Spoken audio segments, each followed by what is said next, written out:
Hello everyone, welcome to study smart IAS PCS. आज से हम लोग आई दृष्टि का जो सेकंड पार्ट आया है, जो भी कल ही लॉन्च हुआ है, उसको हम लोग कवर करने वाले हैं। जैसे हम लोग ने पार्ट वन भी कवर किया था, उसी तरह से बिल्कुल सेम एग्जैक्टली हम लोग पार्ट टू कवर करेंगे। ओके। पार्ट टू में जो एडिशन है, क्योंकि पार्ट टू अब जो है वो सितंबर से सितंबर तक है, सितंबर 24 से लेके सितंबर 25 तक का इसमें कवरेज है। ओके। बट हम लोग ऑलरेडी जून तक का कवर कर चुके हैं, है ना। मतलब 1 जुलाई तक का हम लोग ने जब आरओ के लिए किया था आई दृष्टि, तब हम लोग कवर कर चुके हैं। तो वो वाला पार्ट हम लोग फिर से नहीं करेंगे। उसके बाद के जो 3 मंथ का है, कौन से का? जुलाई का, अगस्त का एंड सितंबर का। इन 3 मंथ का जो एडिशनल आया है पार्ट टू में, उसको हम लोग कवर करने वाले हैं। क्या हमारी पेडागोजी रहेगी, उसको एक बार हम लोग समझ लेते हैं, फिर बार बार नहीं समझेंगे। इस पार्ट में हम लोग नेशनल अफेयर्स कवर करेंगे, नेक्स्ट में इंटरनेशनल अफेयर्स, फिर इकोनॉमिक अफेयर्स, फिर साइंस, फिर एनवायरनमेंट एंड सो ऑन। ऐसे हम लोग चलने वाले हैं। ओके। एंड और क्या चीज़ें रहेंगी? जो चीज़ हम लोग ऑलरेडी पहले कवर कर चुके हैं उसको नहीं करेंगे। और जो चीज़ स्टैटिक की है, जैसे अब ये पूरा पार्ट जो मतलब इलेक्शन ऑफ वाइस प्रेसिडेंट का है, तो इस चीज़ को हम लोग कवर नहीं करेंगे, क्योंकि ये चीज़ हम लोग स्टैटिक में ऑलरेडी पढ़ चुके हैं। आई दृष्टि हम लोग किस लिए पढ़ते हैं? आई दृष्टि तो हम लोग करंट के लिए पढ़ते हैं ना। तो करंट की जितनी स्पेसिफिक चीज़ें होंगी, जितनी इंपॉर्टेंट चीज़ें होंगी, एग्जाम में आने लायक होंगी। ओके। अब एग्जाम में आने लायक कैसे पता चलेगा? देखो, कुछ इंपॉर्टेंट थीम्स होती हैं जिनसे बार-बार क्वेश्चंस आते हैं, है ना? और कुछ हम लोग को ट्रेंड देखना पड़ता है, जैसे 24 का ट्रेंड थोड़ा-सा चेंज हुआ था, तो उसके अकॉर्डिंग हमको पढ़नी पड़ेगी। ओके? और पीवाईक्यू एनालिसिस करने पड़ेंगे, एटलीस्ट कितने 10 इयर्स के। तब जाके चीज़ें समझ में आती हैं कि करंट में कहाँ से कैसे क्वेश्चन बनते हैं। ओके? तो उसी के बेसिस पर हम लोग आई दृष्टि कवर करने वाले हैं। ओके? चलो स्टार्ट करते हैं। देखो, सबसे पहले इलेक्शन ऑफ वाइस प्रेसिडेंट की बात हो रही है। इसमें स्टैटिक वाली चीज़ें हमारे काम की नहीं है, वो हम लोग पॉलिटी में पढ़ चुके हैं। करंट की क्या न्यूज़ है? देखो, एनडीए के ये कैंडिडेट हैं सीपी राधाकृष्णन, ये इलेक्ट हुए हैं as a vice president. Okay? और ये 15th वाइस प्रेसिडेंट है, ये नंबर याद रखना। ओके? स्टेटमेंट में ऐसा कुछ खेल सकता है कि ये कौन से नंबर के प्रेसिडेंट वाइस प्रेसिडेंट हैं। ओके? तो ये 15th वाइस प्रेसिडेंट है और इनके ऑपोजिशन में कौन थे? इनके ओपोनेंट कौन थे? Justice B Sudarshan Reddy. इनको इनका नाम भी याद रखना। अब ये कितने वोट से जीते हैं? तो इनको मिले थे 452 फर्स्ट प्रेफरेंस के वोट्स, है ना? और ये जो सेकंड कैंडिडेट थे जस्टिस बी सुदर्शन रेड्डी, इनको 300 वोट्स मिले थे फर्स्ट प्रेफरेंस के। तो 452 वोट से ये लोग जीत गए थे, मतलब सीपी राधाकृष्णन वाइस प्रेसिडेंट बने हैं। अब दूसरी चीज़, हमको इनके बारे में थोड़ा-सा पढ़ लेते हैं, सीपी राधाकृष्णन के बारे में, है ना? तो ये जो मेंबर ऑफ पार्लियामेंट, ये कोयंबटूर से थे। 2 बार रह चुके हैं ये, 2 टाइम मेंबर ऑफ पार्लियामेंट थे। कहाँ से? कोयंबटूर से।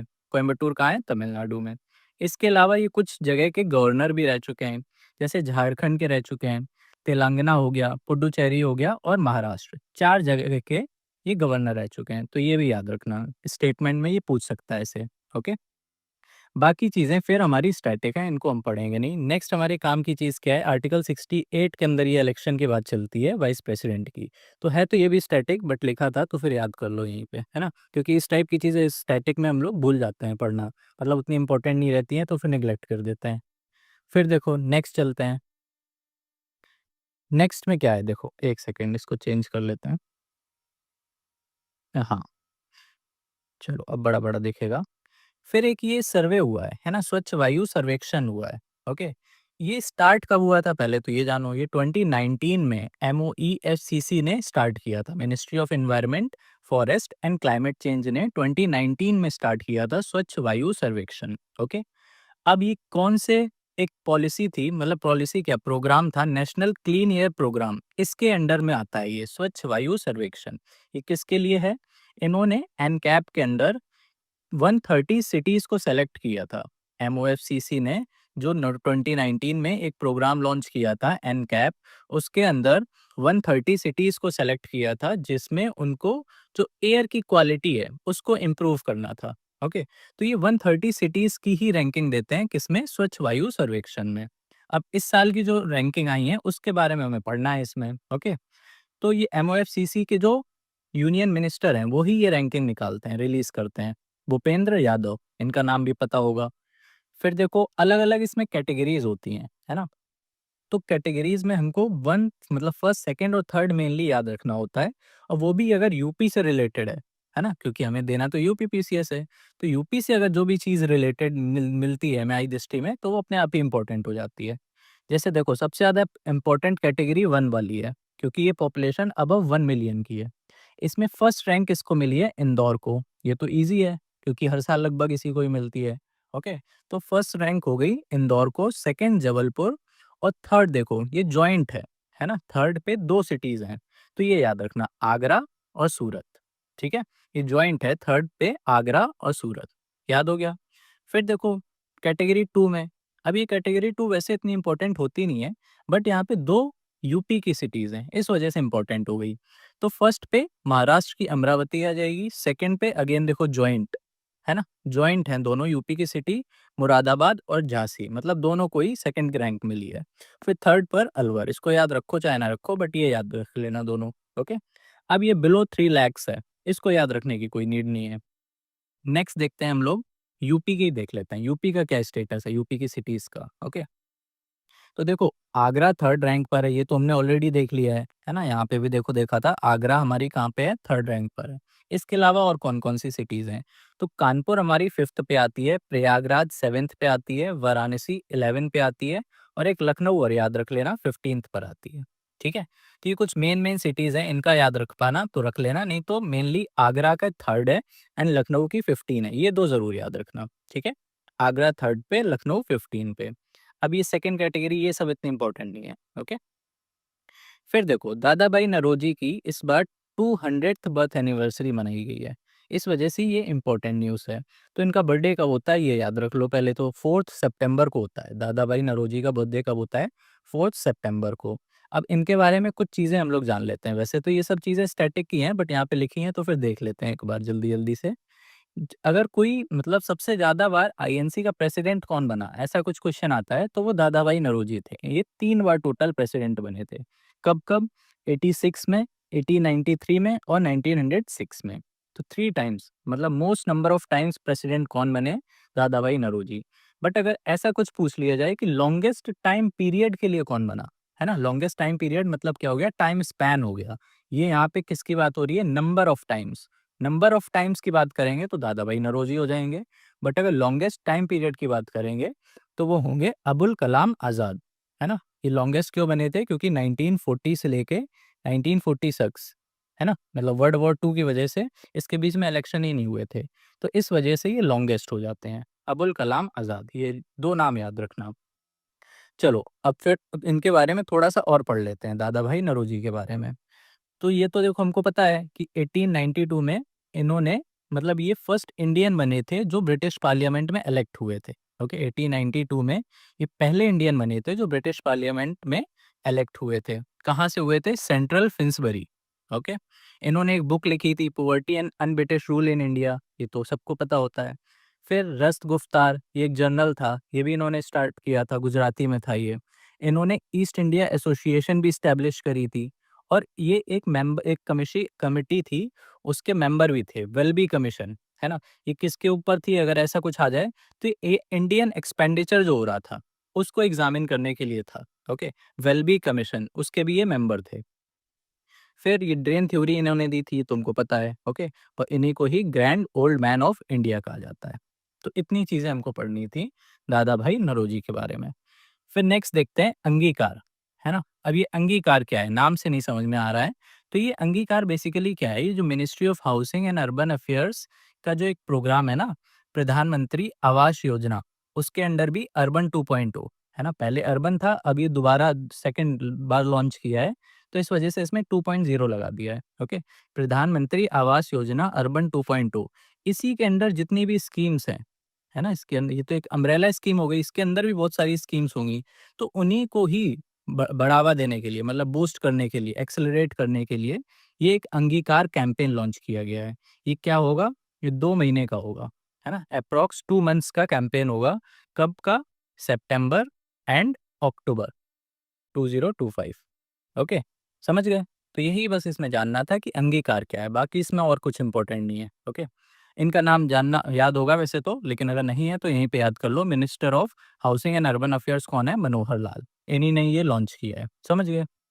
बाकी इसमें ये सब कोई काम की चीज़ नहीं है, इतना डिटेल में नहीं जाएगा।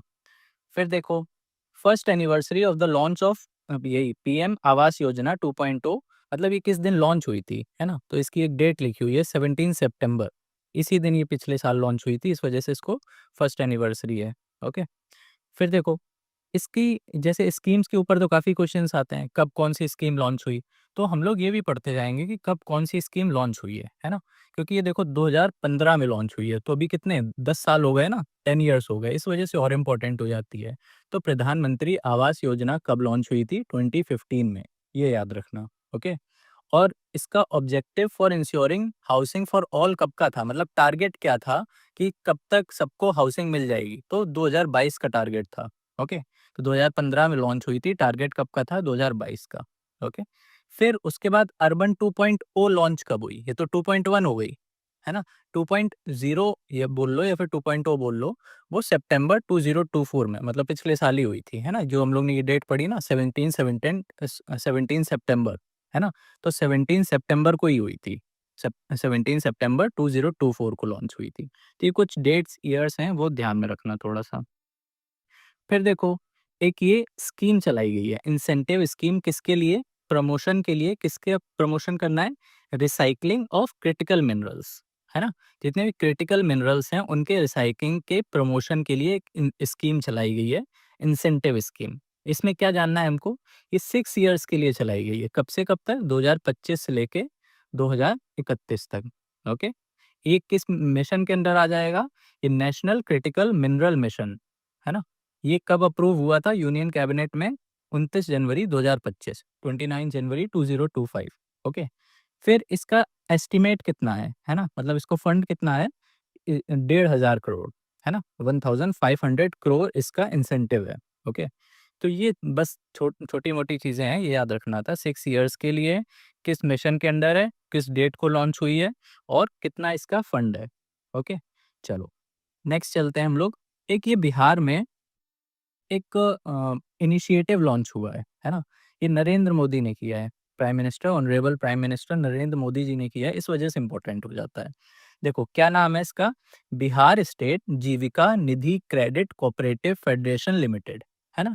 तो नाम से ही देखो हमें समझ में आ रहा होगा, किस लिए है? क्रेडिट के लिए है ना? जीविका निधि, है ना? जीविका निधि से क्या समझ में आ रहा है? जीविका से क्या समझ में आता है? लाइफ़स्टाइल, है ना? और निधि से क्या समझ में आता है? Women centric. और क्रेडिट मतलब फाइनेंस, समझ में आ गया, है ना? तो बस यही चीज़ है इसमें। देखो क्या है? Women engaged in livelihood activities in villages, villages, ठीक है? ये याद रखना, विलेजेस के लिए है। तो जो वुमेन्स लाइवलीहुड एक्टिविटीज़ में एंगेज होती हैं विलेजेस में, उनको ईज़िली क्रेडिट दिया जा सके, है ना? फाइनेंस में उनकी हेल्प की जा सके एट लो इंटरेस्ट। बस उसी के लिए ही ये इनिशिएटिव लॉन्च किया गया है, ठीक है? अब इसमें कोई भी ऑफ़लाइन प्रेज़ेंस नहीं होगी, ऑफ़लाइन मतलब पोर्टल्स वगैरह नहीं होंगे, पोर्टल क्या मतलब बैंक वगैरह नहीं होंगे, ये एंटायरली डिजिटल प्लेटफ़ॉर्म होगा, है ना? मतलब मोबाइल के थ्रू अप्लाई कर सकते हैं लोन्स वगैरह के लिए, ठीक है? तो ये एक चीज़ याद रखना है कि ये डिजिटल एंटायरली डिजिटल होगा। फिर नेक्स्ट देखते हैं। एक ये ग्रीन मोबिलिटी इनिशिएटिव इनॉग्रेट किया है। ये भी अगेन पीएम मोदी जी ने किया है ना? ये कहाँ पे किया है बस ये याद रख लो, हंसलपुर, गुजरात। बाकी इतना कुछ ये पढ़ने की ज़रूरत नहीं है। वही है ना कि इन सबको पढ़ भी लोगे, देखो एक बार रीड भी मारो, तो इसमें ऐसा कुछ क्वेश्चन बनने लायक नहीं है। ये सब में होती हैं मेंस की चीज़ें, है ना? जैसे ऑब्जेक्टिव हो गया, स्ट्रेंथ हो गया, वीकनेस हो गया, है ना? इससे क्या फ़ायदा होगा, है ना? तो ये सब चीज़ें क्या मतलब है प्रीलिम्स के लिए पढ़ने का, इस वजह से ये सब स्किप करवा रहे हैं। जहाँ से क्वेश्चन बन सकता है वो हम लोग पढ़ेंगे। हंसलपुर, गुजरात। कहाँ पर लॉन्च हुआ है? हंसलपुर, गुजरात। फिर देखो नेक्स्ट, इसी के साथ है ना, जब ये इन्होंने पीएम मोदी जी ने ये लॉन्च किया था ना, इनॉग्रेट किया था ग्रीन मोबिलिटी इनिशिएटिव।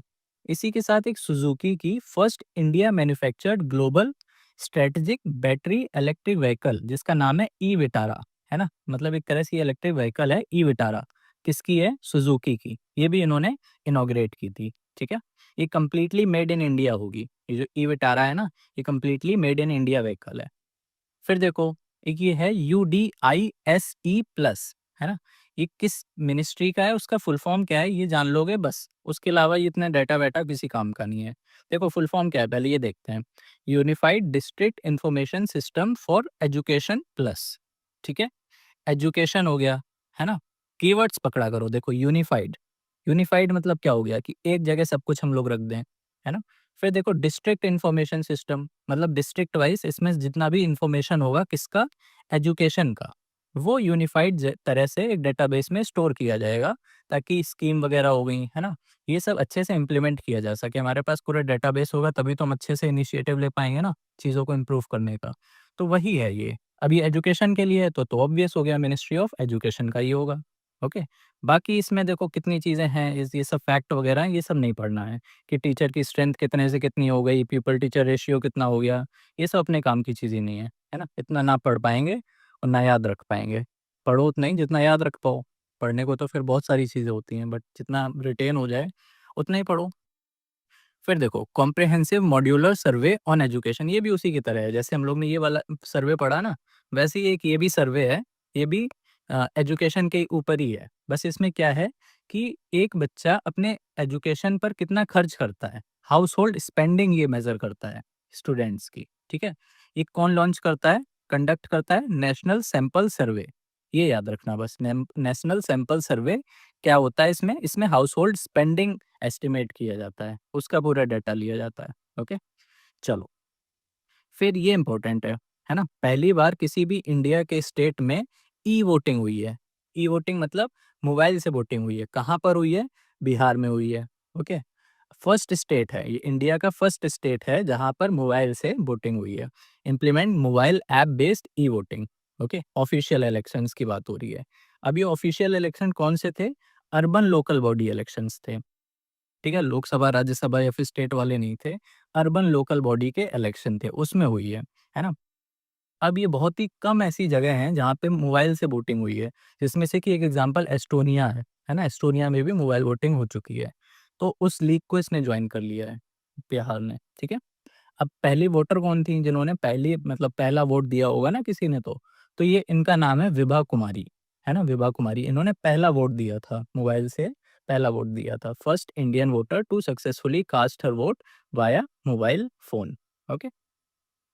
फिर ये देखो 13th अमेंडमेंट आया है ना, 13th अमेंडमेंट बिल अभी टेबल किया गया था, तो उसके बारे में देखो पढ़ लेते हैं, ये न्यूज़ में भी काफ़ी है।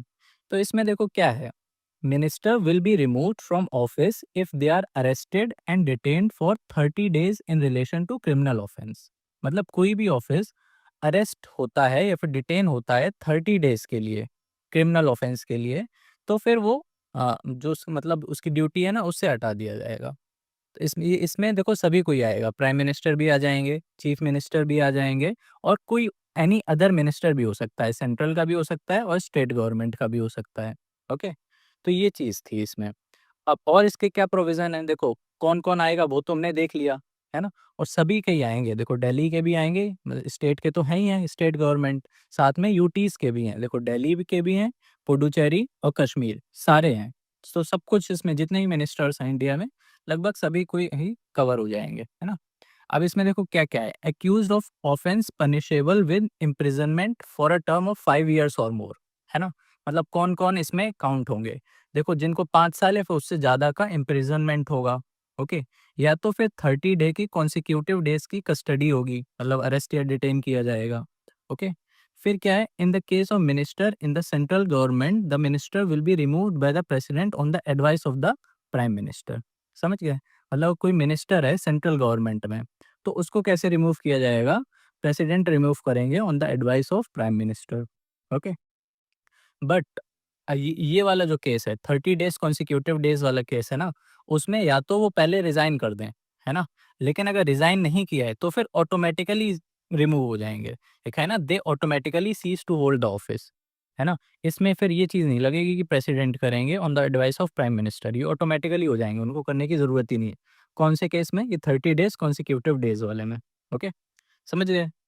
फिर ये क्या है, रीअपॉइंटमेंट अच्छा हो सकता है कि नहीं, ऐसा कुछ आ जाए इस केस में, जैसे डिस्क्वालीफाई तो हो गए, है ना, मतलब cease to hold the office, but reappoint भी हो सकते हैं। मतलब जब उनका जो सेंटेंस होगा या फिर कस्टडी होगी वो ओवर हो जाएगी, उससे रिलीज हो जाएंगे, उसके बाद फिर से रीअपॉइंट हो सकते हैं। ओके। फिर देखो ऑनलाइन गेमिंग है ना, इसके लिए भी अभी जो रूलिंग आई थी, तो ये कब आई थी, ये बस ये याद रख लो, है ना, 22 अगस्त 2025 को आई थी, डेट एक याद कर लो। बाकी तो इसमें ऐसा कुछ सच है नहीं। इसमें क्या क्या प्रोहिबिशन थे, 3 तरह के इसमें प्रोहिबिशन थे, ये भी एक बार नज़र मार लो, इतना इंपॉर्टेंट नहीं है बट पढ़ लो, है ना। एक तो इसमें ये है कि कोई भी पर्सन या फिर कोई भी मतलब कंपनी वगैरह online money gaming services provide नहीं कर सकती है, ठीक है, सर्विसेज प्रोवाइड नहीं कर सकती है। और दूसरी चीज़ क्या है, एडवर्टाइज़मेंट नहीं कर सकती है। और तीसरी चीज़ क्या है, कोई भी बैंक या फिर फाइनेंशियल इंस्टीट्यूशन या फिर कोई भी इंसान इस तरह के जो ऑनलाइन ट्रांज़ैक्शन होंगे, है ना? ऑनलाइन मनी गेमिंग वाले जितने भी ट्रांज़ैक्शन हैं, वो नहीं कर सकती है। समझ गए? मतलब क्या 3 चीज़ें हैं, एक तो सर्विस नहीं प्रोवाइड कर सकता कोई भी, ना ही कोई एडवर्टाइज़ कर सकता है और ना ही कोई ये जो ट्रांज़ैक्शन है, उनको मतलब फैसिलिटेट कर सकता है। तो इसमें 3 तरह के प्रोहिबिशन हैं। ये पढ़ लेना एक बार। ओके? चलो, अब नेक्स्ट देखो, नेक्स्ट ये कोई काम की चीज़ नहीं है, नेशनल स्पोर्ट्स गवर्नेंस एक्ट 2025। इसमें ऐसा सच कुछ है नहीं, है ना? इसमें बस वही है कि स्पोर्ट्स वगैरह को बूस्ट किया जाएगा, वही सब है। एक ये इंडियन पोर्ट्स एक्ट भी बना है ना? 2025 का ही, ये किसको इसने रिप्लेस किया है? एक इंडियन पोर्ट्स एक्ट 1908 में बना था, उसको जाके रिप्लेस किया है। तो ये पता रखना कि 1908 में एक इंडियन पोर्ट्स एक्ट था जिसको रिप्लेस करके अब 2025 में दूसरा आ गया है। ओके? कब ये हुआ है? मतलब इसको एसेंट कब मिली है प्रेसिडेंट से? ऑन अगस्त 21, 2025, ठीक है? ऑन अगस्त 21 मतलब 21 अगस्त 2025 को इसको एसेंट मिली है। ओके? फिर देखो एक और वैसे ही एक्ट, एक ये है मर्चेंट शिपिंग एक्ट, है ना? इसमें क्या है, नाम से ही समझ में आ रहा है, मर्चेंट के लिए होगा, है ना? मर्चेंट शिपिंग के लिए, मतलब जितने भी मैरीटाइम फ्रेमवर्क है ना इंडिया का, उसको मॉडर्नाइज करने के लिए है ये। इसने किसको रिप्लेस किया है? मर्चेंट शिपिंग एक्ट 1958 को रिप्लेस किया है। ओके, वहाँ पे क्या था, 1907 था, 1908 था, सॉरी, 1908 को रिप्लेस किया है पोर्ट्स में, और शिपिंग में 1958 को। ये ईयर्स याद रखना, है ना? अब इसके अंदर एक नेशनल शिपिंग बोर्ड बनाया जाएगा। इसी एक्ट के अंदर, मर्चेंट शिपिंग एक्ट के अंदर एक बोर्ड बनाया जाएगा, नेशनल शिपिंग बोर्ड। उसमें कौन-कौन होगा? उसमें 6 मेंबर्स तो होंगे हमारे पार्लियामेंट से, जिसमें 4 होंगे लोकसभा से और 2 होंगे राज्यसभा से, ठीक है? 4 होंगे लोकसभा से, 2 होंगे राज्यसभा से, और 16 अदर मेंबर्स होंगे, जिसमें से कि 4 वुमेन होंगी, ठीक है?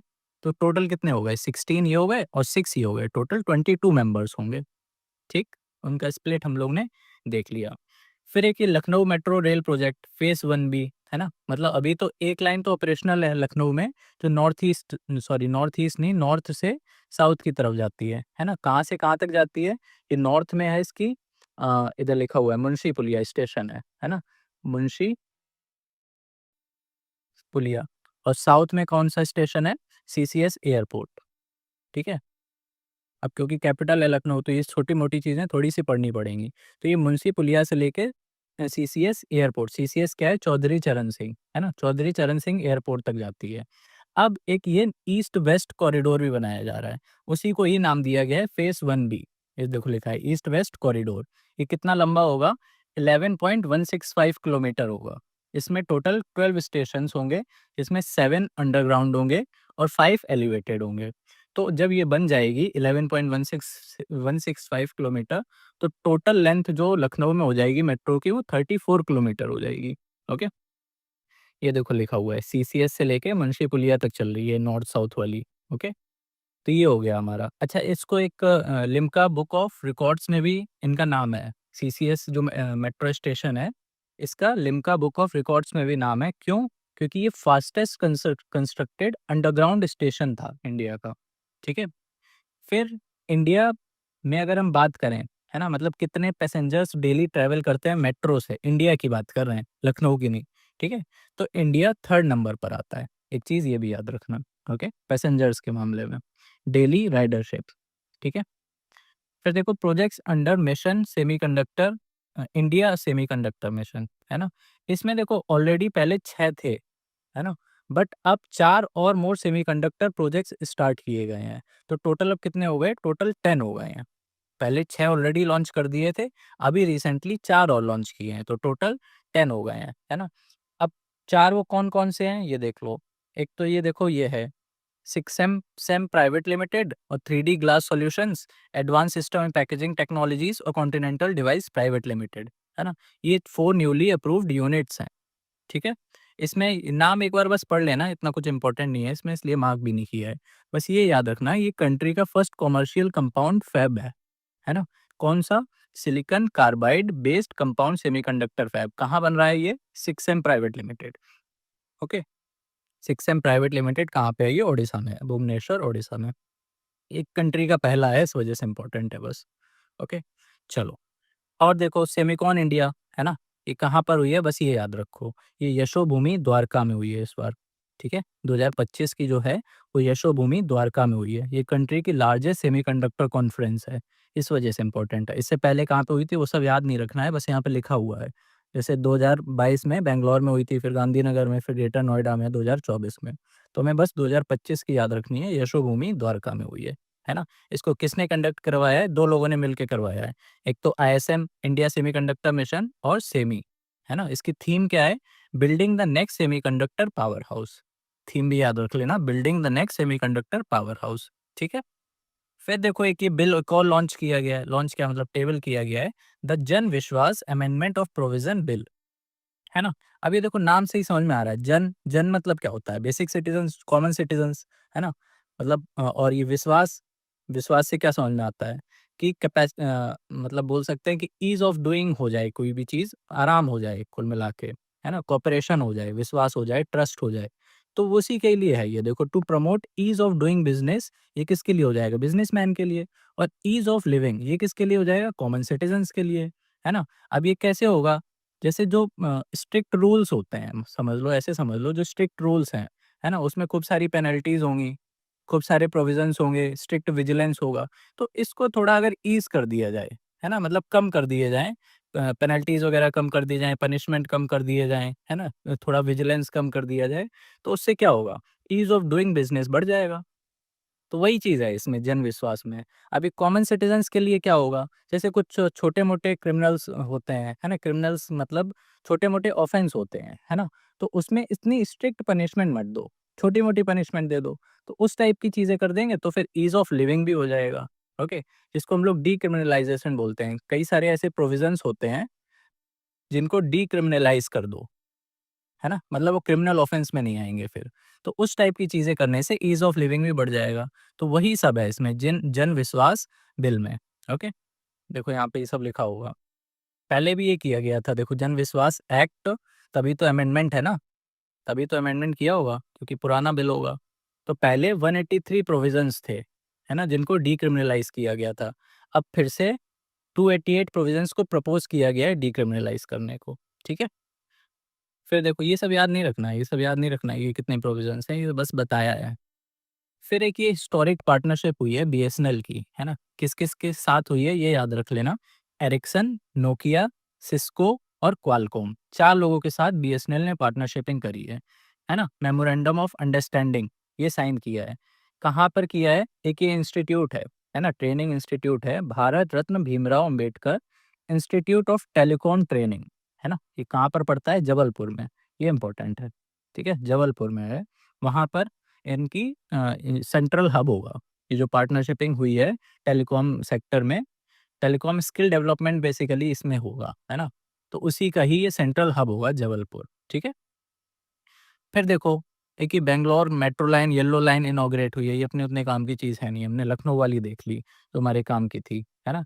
एक ये ब्रह्म, है ना? ब्रह्म बोलो या तो ब्रह्मा बोलो, ये रेल मैन्युफैक्चरिंग हब है ना? ये स्टार्ट किया गया है मध्य प्रदेश में, ये याद रख लेना, ठीक है?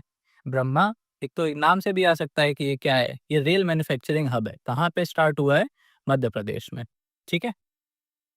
फिर देखो एक ये एटलिन हाइड्रो इलेक्ट्रिक प्रोजेक्ट है ना? ये कहाँ पर मतलब स्टार्ट हुआ है, बस ये याद रखो, ये अरुणाचल प्रदेश में हुआ है, ठीक है? कौन-कौन सी रिवर के ऊपर है? द्री और तेनगोंग, ये 2 रिवर हैं, इनके ऊपर है, ओके? फिर देखो इसी की तरह एक और प्रोजेक्ट है, टाटो 2 हाइड्रो इलेक्ट्रिक प्रोजेक्ट, ये भी वहीं पर है अरुणाचल प्रदेश में। तो ये 2 नाम याद रखना, एटलिन और टाटो। फिर 10th anniversary of skill India mission, again ये 10th एनिवर्सरी है तो फिर कब स्टार्ट हुआ होगा? 2015 में, है ना? जितनी भी स्कीम्स हैं ना, जितनी भी सेंट्रल स्कीम्स हैं, फ्लैगशिप स्कीम्स हैं, उनके इस बार ईयर्स ज़रूर याद कर लेना। क्योंकि हमने देखा 24 में क्या हुआ, स्कीम ही स्कीम दे दी और उस भर-भर के उनके ईयर्स दे दिए या तो फिर क्रोनोलॉजी पूछ ली। अच्छा, इसके लिए अभी टेंशन मत लेना बिल्कुल, स्कीम्स के लिए क्रोनोलॉजी हो गई, है ना? डेट्स हो गई, ये सब कैसे याद होंगे, है ना? ये तो बहुत ही ओवरवेलमिंग चीज़ हो जाती है ना? तो ये बहुत ही बर्डन क्रिएट करती है लास्ट टाइम पे प्रिपरेशन को बूस्ट नहीं होने देती है, इससे हमेशा अंडर कॉन्फिडेंट लगते हैं। तो इसके लिए भी हम लोग एक चीज़ स्टार्ट करेंगे, जितने भी क्रोनोलॉजी बेस्ड क्वेश्चन आ रहे हैं ना, क्रोनोलॉजी हो गई, डेट्स हो गई, स्कीम्स हो गई, है ना? तो ये सब हम लोग कवर करवाएँगे विद ट्रिक्स, ठीक है?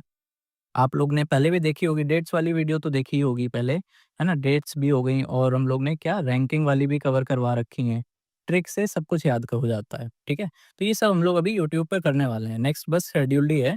अभी हम लोग आई दृष्टि कर रहे हैं, उसके बाद ये स्टार्ट करेंगे या तो हो सकता है पैरेलली भी स्टार्ट हो जाए, ठीक है? चलो, बाकी आप लोग कमेंट करके बताना और किस चीज़ पे वीडियो चाहिए। नेक्स्ट हम लोग आगे बढ़ते हैं अपनी आई दृष्टि पे। तो ये 10th एनिवर्सरी है स्किल इंडिया मिशन की, है ना? ये कब लॉन्च हुआ था? 15th जुलाई 2015 को। इसी दिन होता है वर्ल्ड यूथ स्किल्स डे, इस वजह से इस दिन लॉन्च हुआ था। इसमें और क्या याद रख सकते हैं? कुछ नहीं, बस यही याद रखो किस दिन लॉन्च हुआ था और इसी दिन यूथ स्किल्स डे भी होता है। फिर एक सस्टेनेबिलिटी रिपोर्ट निकालता है एनएचएआई, बस इसमें यही याद रखो, बाकी इसको आप पूरा पढ़ लोगे और फिर भी आपको कुछ काम का मिलेगा नहीं। Okay, so just trust me कि जितना पढ़ा रहे हैं उतना इनफ है। देखो, सस्टेनेबिलिटी रिपोर्ट कौन निकालता है? एनएचएआई। इसका नाम कहीं सुनने में जल्दी मिलता नहीं है, national highway authority of India, है ना? इस वजह से ये थोड़ी सी यूनिक है, याद रखना। सस्टेनेबिलिटी रिपोर्ट एनएचएआई निकालता है, national highway authority of India, ठीक है? चलो, अगला देखते हैं स्वच्छ सर्वेक्षण, है ना? अभी हम लोग ने पहले स्टार्टिंग में क्या देखा था? स्वच्छ वायु सर्वेक्षण, वो एयर के लिए था। अब ये स्वच्छ सर्वेक्षण है, तो ये किसके लिए होगा? ये अर्बन सैनिटेशन के लिए है। वो एयर क्वालिटी के लिए था, ये अर्बन सैनिटेशन के लिए है। ओके, तो ये कौन निकालेगा? Union ministry of housing and urban affairs, है ना? इसमें पहले कितनी सिटीज़ थी? ये 2016 में स्टार्ट हुआ था पहले, तो ये याद रखो। 2016 में स्टार्ट हुआ था, तब इसमें 73 सिटीज़ को रैंकिंग दी जाती थी, रेटिंग की जाती थी। बट अब ये बढ़कर 4589 अर्बन लोकल बॉडीज़ को रेट करता है ना? 4589, तो ये 73 सिटीज़ से बढ़कर 4589 अर्बन लोकल बॉडीज़, है ना? ये भी डाटा 2024 का है, 5 का नहीं है, ठीक है? इस बार की थीम क्या थी? थीम थी रिड्यूस, रीयूज़ और रिसाइकिल, ट्रिपल आर, है ना? ये तो ईज़ी है याद करना, रिड्यूस, रीयूज़ और रिसाइकिल। अच्छा, इसमें एक इस बार एक स्पेशल कैटेगरी भी ऐड की गई है, सुपर स्वच्छ लीग, है ना? इसके अंदर भी अलग-अलग सिटीज़ को रैंकिंग दी जाएगी। इसके अलावा कुछ और नए-नए एलिमेंट्स भी इस बार ऐड किए गए हैं, जैसे कि एक ये क्लीनलीनेस टारगेटेड यूनिट्स हो गया और ये स्वभाव स्वच्छता और संस्कार स्वच्छता, है ना? स्वभाव क्या हो गया? नेचर, मतलब नेचर ही है हमारा क्लीन, हाइजीनिक रहने का। और एक हो गया संस्कार स्वच्छता, मतलब अपने through values, through morals, okay? फिर और क्या ऐड किया गया है? स्कूल लेवल इवैल्यूएशन भी ऐड किया गया है, ताकि माइंडसेट जो है ना यंगर जनरेशन का, वो चेंज किया जा सके क्लीनलीनेस के उसके लिए, ठीक है? अच्छा, इसमें रैंकिंग भी याद देखो कर लो, जैसे हम लोग ने स्वच्छ वायु सर्वेक्षण में करी थी, वैसे ही यहाँ पे भी कर लो। देखो, इंदौर फर्स्ट नंबर पे, इंदौर वहाँ भी था, यहाँ भी है, ठीक है? सेकंड पे कौन है? सूरत। बस 2 याद रख लो, क्योंकि इसमें यूपी का नहीं है, इस वजह से हमें सिर्फ 2 ही याद रखनी है। इसमें देखो, सेकंड कैटेगरी जो है 3 से 10 लाख पॉपुलेशन वाली, उसमें फर्स्ट पे नोएडा है। ये याद रखना है, क्योंकि यूपी की है, इस वजह से इम्पोर्टेंट है। बाकी देखो कहीं पे भी यूपी का नहीं है, तो बाकी हमें कोई भी याद नहीं रखनी है, ठीक है? पहली 2 ये याद रख लो, इंदौर और सूरत, और 3 से 10 लाख वाली कैटेगरी में नोएडा है टॉप पे, ठीक है? चलो, फिर देखते हैं हम लोग, एक ये प्रेसिडेंशियल अवॉर्डीज़ वाली भी इसमें कैटेगरी आती है ना? इसमें देखो फर्स्ट पे है अहमदाबाद, सेकंड पे है भोपाल और थर्ड पे अपना लखनऊ का, ठीक है? तो ये लखनऊ की वजह से हमें तीनों याद करनी पड़ेंगी। ये भी याद रख लेना, और ये मोर दैन 10 लाख वाली कैटेगरी है। अच्छा, इसमें एक कैटेगरी और है मिनिस्टीरियल अवार्ड, है ना? मतलब ये स्पेशल अवार्ड दिया जाता है। तो ये इस बार महाकुंभ को दिया गया है, प्रयागराज महाकुंभ को दिया गया है, रिकॉग्निशन ऑफ स्पेशल इनिशिएटिव और स्वच्छता महाकुंभ, ओके? एक कैटेगरी और होती है सफाई मित्रा, है ना? सफाई मित्रा के लिए होती है। इसमें 2 सिटीज़ यूपी की हैं, इस वजह से ये इम्पोर्टेंट है। कौन-कौन सी है? एक है गोरखपुर और एक है प्रयागराज, ठीक? अब इसके अलावा देखो यूपी की भी कुछ, जैसे हम लोग ने एयर क्वालिटी वाले में देखी थी, वैसे इसमें यूपी की भी देख लेते हैं। इसको याद करना कंपैरेटिवली ईज़ी है ना? कैसे ईज़ी है देखो, लखनऊ की तो हमने याद कर ली, 3rd पोज़ीशन पर था, ऊपर ही लिखा हुआ था, है ना? यहाँ पे देखो 3rd पोज़ीशन पर है लखनऊ। बाकी कौन-कौन सी सिटीज़ हैं? बाकी देखो लाइन से हैं, 10th, 11th, 12th, 13th, है ना? ये चारों यूपी की सिटीज़ लाइन से लगी हुई हैं, 10, 11, 12, 13, तो आराम से याद हो जाएगा। अब इसमें सिटीज़ कौन-सी हैं, कैसे याद होगा? देखो, एजी-पीके, जैसे पीके मूवी आई थी ना, और एजी तो हम लोग बोलते ही हैं कि एजी सुनो, तो वैसे ही याद कर लो, एजी, पीके, है ना? ऐसे याद कर लो जैसे हम लोग बोलते हैं नॉर्मली, एजी, पीके मूवी देखी है क्या? तो बस वैसे याद कर लो, एजी, पीके, आगरा, गाज़ियाबाद, प्रयागराज, कानपुर, 10, 11, 12, 13, तो हो जाएँगे याद ईज़िली, है ना? फिर एक प्रयागराज, ये क्लीनेस्ट गंगा सिटी किसको अवार्ड मिला है? प्रयागराज को, ठीक है? चलो, अब हम लोग नेक्स्ट देखते हैं कि ये योजना है प्रधानमंत्री धन्य कृषि योजना, ठीक है? धन्य कृषि योजना, ये कितने साल के लिए? ये भी अगेन 6 इयर्स के लिए है। और इसमें क्या है देखो, इसमें टोटल 100 डिस्ट्रिक्ट्स को सेलेक्ट किया जाएगा, है ना? अब किस बेसिस पर किया जाएगा? देखो, किस बेसिस पर किया जाएगा उससे पहले देखो, हर उससे मिनिमम 1 डिस्ट्रिक्ट सेलेक्ट किया जाएगा हर स्टेट और यूनियन टेरिटरी से। टोटल 100 डिस्ट्रिक्ट सेलेक्ट किए जाएँगे और मिनिमम हर स्टेट और यूनियन टेरिटरी से 1 डिस्ट्रिक्ट तो होना ही चाहिए। अब पैरामीटर्स क्या हैं? एक तो वहाँ पे लो एग्रीकल्चरल प्रोडक्टिविटी होनी चाहिए, लो क्रॉपिंग इंटेंसिटी होनी चाहिए, लो एग्रीकल्चरल क्रेडिट डिसबर्समेंट होना चाहिए, है ना? तो ये 3 बस पैरामीटर्स हैं। अगर ये 3 फुलफिल हो रहे हैं तो उस डिस्ट्रिक्ट को सेलेक्ट किया जा सकता है। ये भी अगेन देखो 6 साल के लिए था ना, तो ये भी वही टाइमलाइन है, 2025 से लेके 2031 तक के लिए, ठीक है? इसके लिए फंड कितना है? 24,000 करोड़, 24,000 करोड़, ठीक? अब चलो नेक्स्ट पे चलते हैं। इसमें ये देखो, ये कोई काम की चीज़ नहीं थी। काम की क्या मतलब, उसी का ही कंटिन्यूएशन है, इसमें कुछ और काम का है नहीं। एक ये न्यूज़ दे रखी है, रीजनल मीटिंग हुई है नेशनल अथॉरिटीज़ ऑफ ओपीसीडब्ल्यू के मेंबर स्टेट्स की, है ना? तो ये न्यू दिल्ली में हुई है, इस वजह से इम्पोर्टेंट है। तो ये याद रख लेना कि बस न्यू दिल्ली में एक मीटिंग हुई है ओपीसीडब्ल्यू की। ओपीसीडब्ल्यू क्या है? Organisation for prohibition of chemical weapons, ठीक है? Organisation for prohibition on of chemical weapons, यहाँ पे लिख दिया है, ठीक है? तो इसकी रीजनल मीटिंग हुई थी न्यू दिल्ली में, इस वजह से बस मार्क कर दिया है। फिर देखो स्पोर्ट्स पॉलिसी, इसमें भी ऐसा कुछ नहीं है, बस इसने किसको रिप्लेस किया है? 2001 की एक स्पोर्ट्स पॉलिसी है, उसको रिप्लेस किया है, ठीक है? बाकी इसमें ऐसा सच कुछ नहीं है, नॉर्मल सी चीज़ें हैं जो कोई भी गेस कर लेगा। फिर डिजिटल इंडिया के भी देखो 10 इयर्स हो गए हैं, कितने सारे हैं जो 2015 में लॉन्च हुई थी स्कीम, और सारी इंपॉर्टेंट है, ठीक है? तो स्कीम्स अच्छे से करना, बाकी हम लोग तो करवाएँगे यूट्यूब पर। तो ये कब स्टार्ट हुआ था डिजिटल इंडिया प्रोग्राम? 1 जुलाई 2015 को, है ना?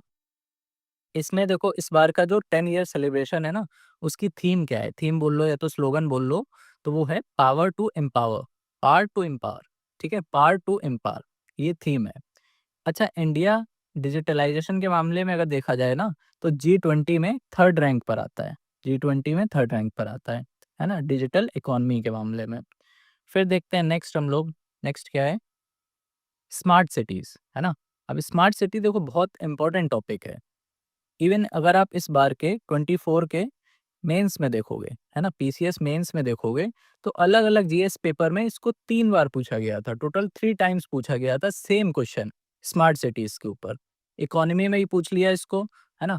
और जीएस 2 में भी शायद पूछा था, और जीएस 4 में भी नहीं, जीएस 4 में नहीं, जीएस 5 में पूछा था शायद। तो टोटल 3 टाइम्स इसको मेंस में पूछा गया है स्मार्ट सिटीज़ को। तो स्मार्ट सिटीज़ इम्पोर्टेंट टॉपिक है। स्मार्ट सिटी में देखो क्या है, एक तो इसमें 100 सिटीज़ सेलेक्ट करी गई थी नीति आयोग द्वारा, है ना? नीति आयोग ने टोटल 100 सिटीज़ को सेलेक्ट किया था, कब? जून 25, 2015 को, ओके? और एक और मिशन है अमृत मिशन, इसको भी हम लोग देखेंगे। इसका फुल फॉर्म देख लो, Atal mission for rejuvenation and urban transformation. नाम से ही समझ में आ रहा है, अर्बन ट्रांसफॉर्मेशन, है ना? तो उसी के लिए है ये। इसमें 100 सिटी सेलेक्ट हुई हैं, और इसमें देखो मेन इसके ऑब्जेक्टिव्स क्या हैं, है ना? ऑब्जेक्टिव्स सुन लो, या तो इसके अंदर क्या-क्या चीज़ें आती हैं वो याद कर लो, है ना? क्योंकि मेंस के लिए भी ये इम्पोर्टेंट है। एक तो देखो इसमें सीसीटीवी कैमरा लगाए जाते हैं, स्मार्ट रोड बनाई जाती है, साइकिल ट्रैक बनाए जाते हैं, इलेक्ट्रिक बसेस होती हैं, स्मार्ट बस स्टॉप्स होते हैं, वाईफाई हॉटस्पॉट्स होते हैं, है ना? डिजिटल लाइब्रेरीज़ खोली जाती हैं और स्मार्ट क्लासरूम्स खोले जाते हैं। अगर आपको इतने पैरामीटर्स भी पता है ना, तो आप वो मेंस के 3 क्वेश्चन आराम से कर लेते हैं, ठीक है? फिर देखो Amrut, Atal mission for rejuvenation and urban transformation. ये भी अगेन देखो सेम डेट को हुआ था, एक साथ ही हुए थे दोनों लॉन्च, जून 25, 2015, ठीक है? अब इसमें देखो क्या है, देखते हैं। अब ये जो था ना अमृत, ये इंडिया का पहला water centric national urban mission था, है ना? मतलब इस पे फोकस कहाँ था? वाटर पे। जैसे कि ड्रिंकिंग वाटर सप्लाई हो गया, सीवर के जो नेटवर्क है ना? स्टॉर्म वाटर का ड्रेनेज कैसे जाएगा, तो वो सब था। उसमें कितना था? इसमें टोटल 100 सिटीज़ था स्मार्ट सिटीज़ में, बट अमृत में 500 सिटीज़ कवर की गई थी, ठीक है? बाद में ये कम होके 485 हो गई थी। कम क्यों हो गई? क्योंकि कई सारे जो म्युनिसिपैलिटीज़ हैं ना, उनको मर्ज कर दिया गया था, तो ये 500 से कम होके 485 हो गई हैं, ठीक है? इसमें देखो क्या-क्या ऑब्जेक्टिव्स थे, जैसे टैप वाटर कनेक्शन हो गया, सीवर कनेक्शन हो गया, है ना? ग्रीन ओपन स्पेसेस खोली जानी थी, पार्क्स वगैरह, और जो पॉल्यूशन होता है पब्लिक ट्रांसपोर्ट या फिर नॉन मोटराइज़्ड ट्रांसपोर्ट से, उसको रिड्यूस किया जा सके, ठीक है? तो ये सारे इसके मेन ऑब्जेक्टिव्स थे। तो हम लोग ने दोनों चीज़ें देख ली, स्मार्ट सिटी भी और अमरूद भी, और दोनों ही इम्पोर्टेंट हैं प्रीलिम्स के लिए भी और मेंस के लिए तो है ही है, ठीक है?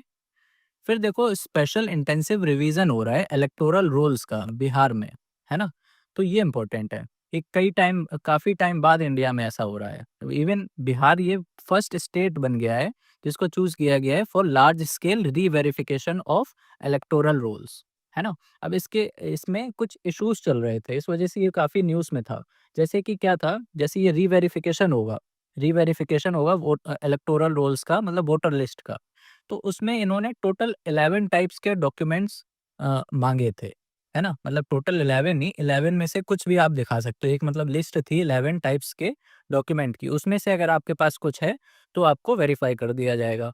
बट ये जो 11 टाइप्स के थे ना, इसमें जो कॉमन टाइप्स के डॉक्यूमेंट्स होते हैं, गवर्नमेंट डॉक्यूमेंट्स होते हैं, वो इसमें इंक्लूडेड ही नहीं थे। जैसे कि यहाँ पे देखो लिखा हुआ है, आधार कार्ड हो गया।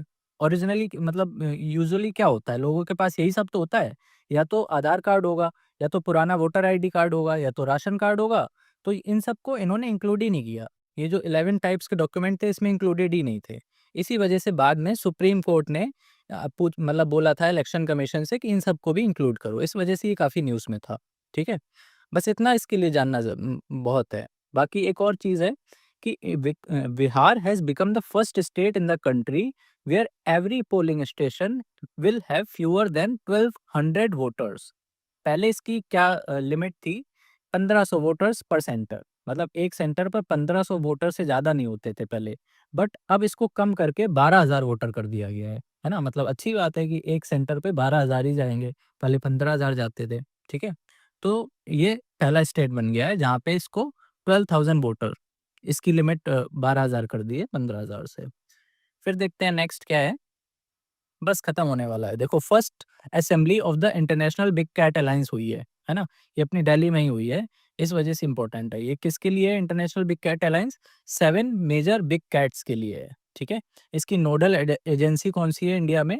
एनटीसी है, नेशनल टाइगर कंजर्वेशन अथॉरिटी। इन्होंने ही इसको फॉर्मली एस्टेब्लिश किया था, कब? 12th मार्च 24 में, ठीक है? ये इसकी देखो फर्स्ट मीटिंग न्यू दिल्ली में हुई थी, ये तो बता ही दिया। इसमें कौन किस-किस ने पार्ट लिया था? Bhutan, Cambodia, Eswatini, Guinea, India, Liberia, Suriname, Somalia and Kazakhstan, ये सब याद नहीं रखना है, ठीक है? इसमें अभी रिसेंटली नेपाल ने भी जॉइन कर लिया है बीसीए, ये याद रख सकते हो, ठीक है? मेनली इसमें क्या याद रखना है कि ये 7 बिग कैट्स के लिए है, इसकी मीटिंग न्यू दिल्ली में हुई थी, नोडल एजेंसी एनटीसी है, कब लॉन्च हुआ था? 12 मार्च 2024 में, बस, ठीक है? अब ये देखो हिमाचल फुली लिटरेट स्टेट बन गया है ना? फुली लिटरेट स्टेट कुछ याद आ रहा होगा शायद। हम लोग ने पिछली आई दृष्टि जो पढ़ी थी, उसमें भी स्टार्टिंग हेडिंग यही थी, है ना? बस इसमें हिमाचल प्रदेश की जगह जगह क्या था? त्रिपुरा था, है ना? यही तो था, याद करो। पहला न्यूज़ जो था नेशनल अफेयर्स का यही था। तो इसके बाद देखो यहाँ पे एरो बना है ना, मतलब यहाँ तक ही जो थे, जुलाई से लेके सितंबर तक की न्यूज़ यहीं तक थी। उसके बाद ये देखो फिर रिपीटेड कंटेंट है, 50 ईयर्स ये सब हम लोग पढ़ चुके हैं। तो अगर आपको इसके पीछे का पढ़ना है तो आई दृष्टि की प्लेलिस्ट बनी हुई है ना? उसका लिंक आपको डिस्क्रिप्शन में ही मिल जाएगा, वहाँ से जाके पीछे का कवर कर लेना। क्योंकि सेम चीज़ को दोबारा कवर करवाना ये तो बेकार चीज़ है ना, मतलब वेस्ट ऑफ टाइम है। जब ऑलरेडी बनी हुई है तो आप वहाँ से जाके देख लो, है ना? या तो एक काम करेंगे, इसी के आगे ही वो वीडियो ऐड कर देंगे, ठीक है? तो आपका भी टाइम बचेगा और पूरी एक साथ हो भी जाएगी, ठीक है? अब इसमें देखो क्या है, हिमाचल प्रदेश भी बन गया है फुली लिटरेट स्टेट। पहले जो तुम लोगों ने कवर की थी वहाँ पे त्रिपुरा था, तब हिमाचल नहीं हुआ था, अब हिमाचल भी हो गया है, तो हिमाचल का इसमें नाम दे दिया है। तो टोटल अब कितने हो गए हैं? टोटल अब 5 स्टेट्स हो गए हैं, है ना? 5 स्टेट्स तो नहीं, बल्कि ऐसे बोल सकते हैं 4 स्टेट्स प्लस 1 यूनियन टेरिटरी, है ना? 1 यूनियन टेरिटरी कौन-सी है? लद्दाख, ठीक है? ये याद रखना। तो अगर ऐसे पूछे कि कौन से टोटल कितने स्टेट्स हैं? तो 4 स्टेट्स हैं, है ना? बट अगर टोटल पूछे कि टेरिटरी कितनी है ना? टेरिटरी में तो दोनों ही आ जाएगा ना, यूनियन स्टेट भी आ जाएगा, स्टेट भी आ जाएगा, तो वो 5 हैं। इसमें देखो सबका नाम लिखा है कौन-कौन सी हैं, गोवा, लद्दाख, मिज़ोरम और त्रिपुरा, है ना? और हिमाचल तो है ही है, ठीक है? तो बस यही था, बाकी यहाँ से अब पुरानी चीज़ें स्टार्ट हो जाएँगी, तो उसको या तो वीडियो ऐड कर देंगे या तो आपको डिस्क्रिप्शन लिंक में दे देंगे, वहाँ पे जाके देख लेना, ठीक है? बाकी कमेंट करके ज़रूर बताना वीडियो कैसी लगी, ताकि हम लोग आगे की वीडियो भी जल्दी-जल्दी ला सकें, ओके? चलो बाय-बाय, टेक केयर एंड अच्छे से पढ़ाई करते रहो, good luck. Hello everyone, welcome to study smart IAS PCS. आज से हम लोग ये जो करेंट दृष्टि ईयरली आ गई है उसको कंप्लीट करने वाले हैं। तो आज इसका फर्स्ट पार्ट है जिसमें हम लोग नेशनल अफेयर्स पूरा कंप्लीट कर लेंगे। ओके, सबसे पहले हम लोग अपनी मेथडोलॉजी समझ लेते हैं कि इसको हम लोग कैसे कवर करेंगे। अब क्योंकि ये 225 पेजेस की बुक है ना, इसमें बहुत सारी फैक्ट्स हैं, ऑलमोस्ट सभी कुछ फैक्चुअली है। तो इसमें हम लोग को प्रायोरिटाइज़ करनी पड़ेंगी चीज़ें कि क्या इंपॉर्टेंट है, कहाँ से क्वेश्चन बन सकते हैं, कौन सी थीम्स इंपॉर्टेंट है ना, कौन सी रिपीटेड थीम्स हैं, और जो भी इम्पोर्टेंट न्यूज़ है। ओके, तो उस पर हम लोग फोकस करेंगे इंस्टेड ऑफ जो भी स्टैटिक या फिर बिना काम की चीज़ है जो आने की प्रोबेबिलिटी बिल्कुल कम है, ठीक है? तो ऐसी न्यूज़ को हम लोग बिल्कुल नहीं पढ़ेंगे और जो काम की न्यूज़ है उस पर हम लोग फोकस करने वाले हैं। जिसने हम लोग की पहले भी देखी हुई हैं आई दृष्टि की वीडियोज़, उनको पता होगा कि कहाँ से क्वेश्चंस आते हैं और हम लोग वही चीज़ें पढ़ते हैं, ठीक है? इवन पिछली बार बीपीएससी में भी देखो, जो जो पढ़ाया था ऑलमोस्ट वहीं से 80% क्वेश्चंस हिट हुए थे, है ना? यूपी पीसीएस में भी, यूपी पीसीएस का पैटर्न इतना गड़बड़ हो गया था इस बार, स्टिल जितना पढ़ा था वहीं से क्वेश्चन आए थे, जितना नहीं पढ़ा था वहाँ से एक भी क्वेश्चन नहीं आया। ओके, चलो स्टार्ट करते हैं। देखो, पहली न्यूज़ क्या है नेशनल में? Tripura declared fully literate state, है ना? त्रिपुरा को फुली लिटरेट स्टेट डिक्लेयर कर दिया गया है। अब इसमें याद रखने वाली क्या चीज़ है कि त्रिपुरा फर्स्ट स्टेट नहीं है जो कि लिटरेट स्टेट बना है। ओके, ये थर्ड स्टेट है हमारा। फर्स्ट कौन सा है? फर्स्ट स्टेट था मिज़ोरम। ओके, उसके बाद सेकंड स्टेट हुआ था गोवा। अब थर्ड स्टेट कौन सा हुआ है? त्रिपुरा। समझ गए? अब ये कौन से स्कीम के अंडर है उसको भी याद कर लो, उल्लास, है ना? उल्लास नव शिक्षा साक्षरता कार्यक्रम, इसके अंडर में इसको लिटरेट स्टेट डिक्लेयर किया गया है, ठीक है? अब ये किसने किया, कहाँ किया, उससे हमें मतलब नहीं है, ये इन्फॉर्मेशन अपने काम की नहीं है। ओके, ये देखो वही चीज़ है जो हम लोग ऑलरेडी बता चुके हैं, मिज़ोरम था हमारा फर्स्ट स्टेट और गोवा था सेकंड स्टेट। समझ गए? अब इसमें क्या है, लद्दाख, इसको फर्स्ट एडमिनिस्ट्रेटिव यूनिट डिक्लेयर किया है जो कि फुल लिटरेट है। ओके, ये अभी हम लोग बात किसकी कर रहे थे? स्टेट की बात कर रहे थे। एडमिनिस्ट्रेटिव यूनिट की अगर हम लोग बात करेंगे, मतलब नॉन स्टेट, तो उसमें लद्दाख को किया गया है, ये भी याद रख लेना, ठीक है? तो चार चीज़ें अभी तक हम लोग ने याद कर ली। एक हो गई लद्दाख, पहला हो गया मिज़ोरम, दूसरा हो गया गोवा, और अभी थर्ड किसको किया है? त्रिपुरा को, ठीक है? समझ गए? अब नेक्स्ट इस पे हम लोग चलते हैं, 50 ईयर्स ऑफ इमरजेंसी, है ना? तो इसमें कुछ ऐसी काम की चीज़ नहीं है, ये नहीं पूछेगा। ओके, अगर पूछेगा भी तो वो स्टैटिक वाली चीज़ें पूछेगा, वो हम लोग ऑलरेडी पॉलिटी में पढ़ चुके होते हैं, तो ठीक है? तो करंट अफेयर में डबल अपना काम नहीं करेंगे। बस इसमें एक इम्पॉर्टेंट चीज़ है, ये इमरजेंसी जिस दिन लगी थी, है ना, 25 जून को, तो ये डेट याद कर लेना, 25 जून को इमरजेंसी लगी थी, तो उसी डे को संविधान हत्या दिवस की तरह डिक्लेयर किया है गवर्नमेंट ने, ठीक है? कि 25 जून को क्या ऑब्जर्व होगा? संविधान हत्या दिवस। तो ये याद कर लेना डेट। ओके, और ये क्यों किया गया ये भी बता दिया, क्योंकि इसी दिन इमरजेंसी डिक्लेयर हुई थी। ओके, चलो नेक्स्ट देखते हैं, ऑपरेशन सिंदूर, है ना? इस पे क्वेश्चंस आने की प्रोबेबिलिटी है, तो इसको हम लोग थोड़ा डिटेल में देखेंगे। क्या देखेंगे? एक तो कौन से डे को हुआ था? May 7th। ओके, और कितने टेरर इंफ्रास्ट्रक्चर को टारगेट किया गया था? 9 को। ओके, इसके अलावा इसका जो वो पहलगाम अटैक था, है ना, उसका अटैक क्लेम किसने किया था, तो उसको भी याद कर लो, TRF और LET, है ना, मतलब द रेजिस्टेंस फ्रंट और लश्कर तैयबा। वैसे तो ये बहुत प्रोबेबल है बट पढ़ लो, ठीक है, इसी वजह से मार्क नहीं किया था। ये चीज़ इंपॉर्टेंट है, ठीक है। ऑपरेशन सिंदूर की जो ब्रीफिंग थी वो मीडिया में किसने की थी, ओके, तो कौन थे दो लोग, wing commander Vyomika Singh and colonel Sofiya Qureshi, okay. ये दो नाम बहुत ज़्यादा इंपॉर्टेंट है, इनको मत भूलना बिल्कुल भी, समझ गए। चलो अब नेक्स्ट देखते हैं। इसके जैसे अपनी तरफ से, इंडिया की तरफ से तो ऑपरेशन सिंदूर था, वैसे ही पाकिस्तान की तरफ से एक ऑपरेशन बनियान अल मरसूस, है ना, बनियान या बुनियान जो कुछ भी हो, है ना, तो पाकिस्तान की तरफ से जो ऑपरेशन था उसका ये नाम था। ये भी बहुत इंपॉर्टेंट है। अपनी तरफ से ऑपरेशन सिंदूर, पाकिस्तान की तरफ से कौन सा था, ऑपरेशन बुनियान अल मरसूस, समझ गए, इसका नाम याद कर लेना। फिर देखो नेक्स्ट, ये DGMO, है ना, DGMO कौन होते हैं, director general of military operations, इनका नाम भी याद कर लेना, ये भी बहुत ज़्यादा न्यूज़ में थे, ओके, जनरल राजीव घाई, समझ गए। फिर क्या है, स्कैल्प क्रूज मिसाइल इसमें यूज़ हुई थी, है ना, इंडिया ने स्कैल्प क्रूज मिसाइल यूज़ की गई थी। तो स्कैल्प क्रूज मिसाइल क्या होती हैं, स्टॉर्म शैडो इनका निकनेम दिया गया है, ओके, और इसको बनाया किसने है, यूरोपियन डिफेंस कंसोर्टियम ने बनाया है। ये दो चीज़ याद रखनी है कि इसका निकनेम क्या है, scalp cruise missile, storm shadow, और किसने बनाया, ये यूरोपियन डिफेंस कंसोर्टियम ने। ये इंडिया ने यूज़ की थी, इस वजह से इंपॉर्टेंट है। वैसे ही एक चीज़ और यूज़ करी थी, hammer precision guided bomb, okay, hammer precision guided bomb. इसके बस मैन्युफैक्चर याद कर लो, जैसे स्कैल्प क्रूज मिसाइल है, इसका निकनेम था तो वो तो याद कर ही लिया, साथ में किस कंट्री ने बनाया है, यूरोपियन ने, ठीक है, यूरोपियन डिफेंस कंसोर्टियम। ये किसने बनाया है, फ्रांस ने बनाया है। वैसे ही एक ये कामिकाजे ड्रोन्स, ये भी यूज़ हुए थे, ठीक है। इसको ऐसे भी पूछ सकता है, जैसे स्कैल्प क्या है, ये क्रूज मिसाइल है, ओके, हैमर क्या है, ये गाइडेड बॉम्ब है, प्रिसीजन गाइडेड बॉम्ब। वैसे ये कामिकाजे, ये क्या है, ये ड्रोन्स हैं, ठीक है। वैसे ही ब्रह्मोस तो सभी को पता होता है, ये इंपॉर्टेंट भी है, ये सुपरसोनिक क्रूज मिसाइल है, ओके, किसने बनाई है, रशिया ने, समझ गए। चलो वैसे ही एक हमारा डिफेंस सिस्टम भी है S-400, ये भी काफ़ी न्यूज़ में था, है ना, तो इसका निकनेम क्या है, सुदर्शन चक्र। ये क्या है, ये इंडिया का एयर डिफेंस शील्ड है। ये किसकी हेल्प से बना है, रशिया की हेल्प से, ठीक है। तो ये कुछ डिफेंस रिलेटेड वेपन्स थे जो कि न्यूज़ में थे, तो ये जानना ज़रूरी था।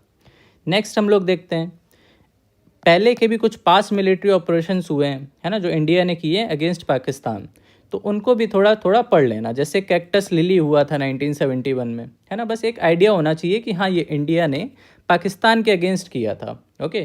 तो बस नाम पढ़ लो, कैक्टस लिली 1971, फिर ऑपरेशन ट्राइडेंट, ये भी 1971 में ही हुआ था, ऑपरेशन पाइथन, मेघदूत, विजय, सफ़ेद सागर, उरी और बंदर, ठीक है। तो ये कुछ थे जो इंडिया ने लॉन्च किए थे अगेंस्ट पाकिस्तान। इनको याद रखना कि इनमें से किसी का नाम आ जाए तो वो किससे रिलेटेड होंगे, ओके। एक हो सके तो एक क्रोनोलॉजी भी याद कर लेना, ठीक है। क्रोनोलॉजी वैसे मुश्किल है पूछे, बट एक आइडिया होना चाहिए कब कौन सा हुआ था, ओके। एग्जैक्ट ईयर नहीं, बट एक क्रोनोलॉजी पे नज़र डाल लेना बस, ओके। वैसे ये कुछ और ऑपरेशंस दे रखे हैं, है ना, जैसे कि संकट मोचन, इस साउथ सूडान से इवैक्यूएशन का था, इंसानियत बांग्लादेश, है ना, ये ह्यूमैनिटेरियन एड था जब ये रेफ्यूजीज़ के लिए, ऑपरेशन मदद, ये केरला में जब फ्लड आ गई थी उसके लिए था, ऑपरेशन समुद्र सेतु, ये कोविड-19 के टाइम पर हुआ था, है ना, और देवी शक्ति अफ़गानिस्तान में जब कूप हो गया था, टेक ओवर हो गया था तालिबान का, उसमें था, है ना, वहाँ से इवैक्यूएशन होगा था। वैसे ही ऑपरेशन गंगा, ये यूक्रेन से इवैक्यूएशन हुआ था, और ऑपरेशन दोस्त टर्की और सीरिया में जब अर्थक्वेक आया था तो वहाँ पर एड हम लोग ने भेजी थी, ओके। तो इन सब के नाम याद होने चाहिए, ये मैचिंग में आ सकता है या तो डायरेक्ट भी पूछ सकता है, ओके। चलो अब नेक्स्ट हम लोग चलते हैं इसी में ही। अच्छा, इंडस वाटर ट्रीटी भी बड़ी न्यूज़ में थी ऑपरेशन सिंदूर की वजह से, तो उसका थोड़ा स्टैटिक चीज़ें हैं ये, तो उसको पढ़ लेना। जैसे 1960 में साइन हुई थी, किसने ब्रोकर करी थी, वर्ल्ड बैंक ने करी थी, इसके अकॉर्डिंग जितने भी ईस्टर्न रिवर्स हैं, कौन कौन सी, रवि, ब्यास और सतलज, ओके, इनका एक्सेस किसको दिया गया था, इंडिया को, फॉर अनरेस्ट्रिक्टेड यूज़। और जबकि जो वेस्टर्न रिवर्स हैं, इंडस, झेलम और चेनाब, इनका पाकिस्तान को दिया गया था। क्या दिया गया था, 80% of the Indus water flow, है ना, ये किसके अंडर आ गया था, पाकिस्तान के अंडर, ठीक है, पाकिस्तान के अंडर आ गया था क्योंकि मोस्टली यहीं पर है इसका टोटल वाटर, ठीक है। चलो नेक्स्ट क्या है, ये वक्फ बोर्ड वाली इतनी इंपॉर्टेंट न्यूज़ नहीं है, है ना, इसको स्किप कर सकते हो। बस इसमें एक चीज़ ये याद कर लेना कि जो चैरिटेबल एंड रिलीजियस एंडोमेंट्स होते हैं ना, ये कॉन्करेंट लिस्ट में आते हैं, ठीक है। चैरिटेबल एंड रिलीजियस एंडोमेंट किसके अंडर आते हैं, कॉन्करेंट लिस्ट में, ठीक है। चलो नेक्स्ट देखते हैं, digital access as a fundamental right, है ना। तो ये इस तरह की जो चीज़ें होती हैं वो कौन से आर्टिकल में आती हैं, आर्टिकल 21 में, है ना, ये तो कॉमन सी चीज़ है। बट ये कौन से केसेस में हुई थी, है ना, इसके अगेंस्ट जो PIL हुई थी, पब्लिक इंटरेस्ट लिटिगेशन, वो कौन से 2 केसेस थे उसको याद कर सकते हो। जैसे Pragya Prasun versus Union of India, और दूसरा कौन सा था, Amar Jain versus Union of India.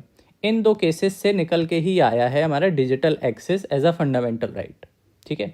वैसे उतना इंपॉर्टेंट नहीं है बट स्टिल एक आइडिया होना चाहिए, ठीक है। चलो नेक्स्ट क्या है, नेक्स्ट है हमारा, अच्छा ये सेंसस के बारे में बताया गया है ना, caste enumeration in upcoming census. इसमें क्या बताया गया है कि एक तो ये जो 27 का जो सेंसस होगा वो पब्लिश हो चुका है, किस में, ऑफिशियल गैजेट में। इसमें 2 फेसेस में होंगे, फेस 1 में क्या होगा, हाउस लिस्टिंग होगी, और फेस 2 में क्या होगा, पॉपुलेशन एन्यूमरेशन होगा, ठीक है। तो जैसे सेंसस के बारे में कुछ आ जाए, वैसे तो ये स्टैटिक न्यूज़ है ना, बट पता होनी चाहिए कि अगर स्टैटिक से कुछ पूछ ले तो ये चीज़ें स्टेटमेंट में भी दे सकता है कि हाँ ये जो इसका नोटिफिकेशन होता है वो ऑफिशियल गैजेट में पब्लिश होता है या नहीं होता है, कितने फेसेस में किया जाता है ना, फेस 1 में क्या होता है, फेस 2 में क्या होता है, तो इस टाइप से कुछ पूछ सकता है, ओके। अच्छा, यूनेस्को की जो memory of the world register है उसमें 2 चीज़ें इंक्लूड हुई हैं इंडिया की, है ना, उन दोनों के नाम याद कर लो, कौन क्या क्या हुआ है। पहला है भगवत गीता और दूसरा भरत नाट्य शास्त्र, है ना, भगवत गीता और भरत नाट्य शास्त्र, ये 2 चीज़ें इंक्लूड हुई हैं किसमें, यूनेस्को के memory of the world register में, ठीक है। बहुत ज़्यादा इंपॉर्टेंट है ये, इसको तो बिल्कुल स्टार मार्क करके याद कर लेना, ठीक है। चलो नेक्स्ट चलते हैं हम लोग, दिल्ली की लेजिस्लेटिव असेंबली के जो इलेक्शंस हुए थे, है ना, तो उसके बारे में कुछ चीज़ें देख लो। जैसे चीफ मिनिस्टर कौन बनी है, Rekha Gupta, okay. Deputy chief minister कौन बने, परवेज साहिब सिंह वर्मा, परवेज साहिब सिंह वर्मा, तो चीफ मिनिस्टर हो गए और डिप्टी चीफ मिनिस्टर हो गए, है ना। इससे पहले कौन थे, अतिशी मार्लेना, और अब ये क्या हो गई हैं, लीडर ऑफ अपोजिशन हो गई हैं अतिशी मार्लेना। तो इनका नाम भी याद रखना कि लीडर ऑफ अपोजिशन कौन है दिल्ली में, अतिशी मार्लेना, ठीक है। चलो नेक्स्ट, असेंबली इलेक्शंस हरियाणा और जम्मू कश्मीर में भी हुए हैं, ठीक है। तो वहाँ पे कौन जीता है, कौन सी पार्टी में है ना, और ज़्यादा से ज़्यादा डिप्टी चीफ मिनिस्टर, इतना ही याद करना होता है। तो देखो जम्मू कश्मीर में कौन जीता है, उमर अब्दुल्ला, है ना, इनकी पार्टी कौन सी है, JKNC, Jammu and Kashmir National conference, okay. Chief minister हैं वो हो गए ये, और डिप्टी चीफ मिनिस्टर कौन है, सुरिंदर कुमार चौधरी, ठीक है। Omar Abdullah CM, deputy CM Surinder Kumar Chaudhary, इनकी पार्टी कौन सी है, Jammu and Kashmir National Conference, बस इतना याद करना है। फिर हरियाणा में कौन CM बने, नायब सिंह सैनी, ठीक है, ये तो BJP से ही हैं, बस इतना ही याद रखो। नेक्स्ट देखते हैं, फिर क्या है हमारी काम की चीज़, महाकुंभ, है ना, ये तो इम्पोर्टेंट है ही अपने लिए। तो इसमें देखो सबसे पहले तो डेट ही याद कर लो, कब से कब तक हुए थे, तो ये 13 जनवरी से 26 फरवरी तक हुए थे, ठीक है। इसको याद करने के लिए ऐसे कर लो, 13 2 जा 26, ठीक है, डेट ऐसे याद हो जाएगी, 13 जैन से लेके 26 फेब तक, ओके। कहाँ कहाँ पे महाकुंभ होता है ना, हर साल, हर 12 साल में होता है एक, तो ये याद कर लो। और 4 मेजर साइट्स पर होता है सीक्वेंशली, है ना, कहाँ कहाँ पे, प्रयागराज, हरिद्वार, उज्जैन और नासिक, ठीक है, ये 4 लोकेशन पता होनी चाहिए, प्रयागराज, हरिद्वार, उज्जैन और नासिक, समझ गए। फिर इस बार 3 वर्ल्ड रिकॉर्ड बने हैं, जो 2025 का महाकुंभ था उसमें 3 वर्ल्ड रिकॉर्ड बने हैं। तो ये 3 वर्ल्ड रिकॉर्ड किससे रिलेटेड हैं ये याद कर लो। एक तो गंगा क्लीनिंग से रिलेटेड है ना, जिसमें 329 एम्प्लॉयज़ ने एक साथ उसकी क्लीनिंग करी थी, ऐसा कुछ है, ठीक है। तो आपको मेन की टर्म्स याद रखने हैं, है ना, कि किस किस चीज़ का वर्ल्ड रिकॉर्ड बना है। एक तो गंगा क्लीनिंग, दूसरा सैनिटेशन वर्कर्स, 19,000 सैनिटेशन वर्कर्स ने एक साथ मतलब कलेक्टिवली क्लीन किया गया था 4 डिफरेंट जोन्स को, ठीक है। तो एक हो गया गंगा क्लीनिंग से रिलेटेड, दूसरा सैनिटेशन वर्कर्स और तीसरा हैंड प्रिंट पेंटिंग, ठीक है। ये कितने लोगों ने बनाई थी? 10,109 लोगों ने, है ना। ये याद नहीं करना है, बस बता रहे हैं कि ये वर्ल्ड रिकॉर्ड है। ओके, तो गंगा क्लीनिंग, सैनिटेशन और हैंड प्रिंटिंग, ठीक है। तो ये तीनें चीज़ हो गई। अब इसमें कंफ्यूज करने के लिए वो आपको क्या दे देगा कि इसमें जो है वो लार्जेस्ट क्राउड का भी वो बनाया है वर्ल्ड रिकॉर्ड, है ना, कि मतलब सबसे ज़्यादा क्राउड आ गई थी रिलीजियस इवेंट में, सबसे ज़्यादा लार्जेस्ट क्राउड का गिनीज वर्ल्ड रिकॉर्ड बना दिया, ऐसे कुछ बोल देगा, है ना। तो हम लोगों को लगेगा कि सही है, बट नहीं, सिर्फ इन तीनों चीज़ों का रिकॉर्ड बना है। ओके, इसका नहीं बना है। इसीलिए देखो यहाँ पे लिखा हुआ है specially, Mahakumbh 2025 could not set a record for the largest crowd. समझ गए? ये क्यों नहीं हुआ है? क्योंकि जब ऐसा कुछ इवेंट होता है ना कि हमारे यहाँ लार्जेस्ट क्राउड का वो होने वाला है, रिकॉर्ड टूटने वाला है, तो उसके लिए ये जो अथॉरिटीज़ होती हैं, इंटरनेशनल एजेंसीज होती हैं ना, जो कि रिकॉर्ड करती हैं वर्ल्ड रिकॉर्ड्स, उनको पहले एडवांस में बताना पड़ता है कि हमारे यहाँ इस प्लेस पर इस डेट को इतनी क्राउड इकट्ठी होने वाली है, ठीक है। तो इसमें तो ऐसा कुछ था ही नहीं, ये तो बस एस्टिमेटेड डाटा था कि हाँ इतने लोग आने वाले हैं, तो इस वजह से इस चीज़ का रिकॉर्ड नहीं सेट हो पाया, ठीक है। चलो, अब नेक्स्ट, नासिक कुंभ कब होगा? 2027 में होगा, ये याद कर लो। और पूर्ण कुंभ कहाँ पर होगा? उज्जैन में 2028 में। और हरिद्वार में कब होगा? 2033 में, ठीक है। जो हम लोग ने यहाँ पे पढ़ा था ना, सीक्वेंशियली होता है, सीक्वेंशियली। अभी कहाँ पे हो गया? अभी प्रयागराज में हो गया। नेक्स्ट कहाँ पे होगा? नासिक में 2027 में। फिर 2028 में होगा पूर्ण कुंभ उज्जैन में, और फिर हरिद्वार में होगा 2033 में, ठीक है। चलो नेक्स्ट देखते हैं। इंटेंजिबल कल्चरल हेरिटेज डिक्लेयर किया गया था कुंभ को, कब? 2017 में। तो ये भी पता होना चाहिए, एक स्टेटमेंट में दे देगा कि कुंभ को इंटेंजिबल कल्चरल हेरिटेज डिक्लेयर किया 2023 में, है ना। तो वो गलत हो जाएगा, 2017 में किया गया था। ओके, चलो नेक्स्ट, कुंभ मेला का लोगो क्या था, है ना। तो एक आइडिया होना चाहिए उसमें क्या क्या था लोगो में। एक अमृत कलश था, टेम्पल था, और लॉर्ड हनुमान की इमेज थी, एक सियर, अन एंड अक्षव्यात ट्री। इन सब चीज़ों की फ़ोटो बनी हुई है लोगों में, ठीक है। इसी के लिए एक FM रेडियो, एक चैनल अलग से डेडिकेटेड चैनल भी बनाया गया था, है ना, कुंभ मेला की FM के लिए, ठीक है। उसका नाम क्या था? कुंभवानी। उसका क्या था? फ्रीक्वेंसी क्या थी उसकी? 103.5 मेगाहर्ट्ज़, ठीक है। तो ये भी याद रख सकते हो। अब नेक्स्ट, 5 न्यू क्लासिकल लैंग्वेजेस हुई हैं डिक्लेयर, है ना। तो इसको याद करना है ना। बल्कि 5 न्यू क्यों, आपको तो सारी याद होनी चाहिए जितनी भी क्लासिकल लैंग्वेजेस हैं, है ना। टोटल कितनी है अभी? टोटल 11 हो गई ना, पहले 6 थी, अब 5 हो गई, तो टोटल 11 हो गई हैं। तो सारी आपको सीक्वेंस में याद होनी चाहिए कि सबसे पहले कौन सी हुई, बाद में कौन सी हुई, है ना। तो आपको पूरा सीक्वेंस याद होना चाहिए, क्रोनोलॉजी याद होनी चाहिए। तो इस बार देखो कौन कौन सी ऐड हुई हैं। मराठी, पाली, प्राकृत, असमीज़ एंड बंगाली, ठीक है। ये 5 ऐड हुई हैं। और पहले कौन सी थी, है ना। तो इसके लिए आपको एक निमोनिक हो सकता है ना। इस निमोनिक से याद कर सकते हो। पहले की भी 6 याद हो जाएंगी और बाद की भी याद हो जाएंगी। निमोनिक क्या है? TSK, TMO, मैप, BP, है ना। अब ये निमोनिक क्या हो गया? जैसे ये ऐसे समझ लो, जैसे CSK होती है टीम, है ना हमारी, चेन्नई सुपर किंग्स। तो CSK का कोई सपोज करो कि CMO होगा, चीफ मेडिकल ऑफिसर होता है ना CMO। तो ऐसे ही समझ लो कि CSK के CMO ने क्या किया? मैप किया BP, किसी प्लेयर का BP मैप किया, है ना। मैप मतलब क्या होता है? मेज़र करना। तो ऐसे याद कर लो, CSK के CMO ने मैप किया BP, ठीक है। याद हो गया। अब बस इसमें क्या करना है? CSK और CMO, है ना, ये था ना CSK और CMO, इसमें दोनों C की जगह हमें T लिख देना है, TSK TMO कर देना है, ठीक है। अब निमोनिक है, देखो निमोनिक में का कोई सेंस तो होता नहीं है, अपने हिसाब से जो भी आप बना पाओ वो बना सकते हो। तो वही चीज़ हो गई यहाँ पे, CSK, CMO, मैप, BP, है ना। और C की जगह हम लिख देंगे T, तो क्या हो जाएगा? TSK, TMO, map, BP। अब ये पूरा क्रोनोलॉजी में सेट हो गया, है ना। पहले कौन सी आई? तमिल आई, है ना। फिर संस्कृत, फिर कन्नड़, फिर तेलुगु, फिर मलयालम, फिर उड़िया, फिर अब ये 5 एक साथ आई हैं। तो इसमें क्रोनोलॉजी का कोई मतलब ही नहीं है। कौन कौन सी हो गई? मराठी, असामीज़, पाली, इससे प्राकृत, और B से बंगाली, ठीक है। तो ये पूरा सीक्वेंस में याद हो जाएगा इस निमोनिक से, ऐसे कर सकते हो याद। नेक्स्ट, अब ये जो क्लासिकल लैंग्वेजेस होती हैं इसको कैसे डिक्लेयर किया जाता है, क्या क्राइटेरिया होता है इसको डिक्लेयर करने का, है ना। तो वो भी पता होना चाहिए। क्या 3 कंडीशन फॉलो होनी चाहिए। क्या? एक तो हाई एंटिक्विटी होनी चाहिए और ये बॉडी ऑफ एंशियंट लिटरेचर होना चाहिए। ठीक है, एंशियंट लिटरेचर का कहीं से लिंक होना चाहिए, हाई एंटिक्विटी होनी चाहिए और ओरिजिनल होना चाहिए।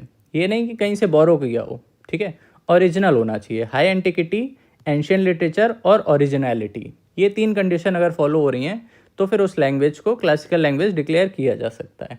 ओके, चलो नेक्स्ट पर चलते हैं।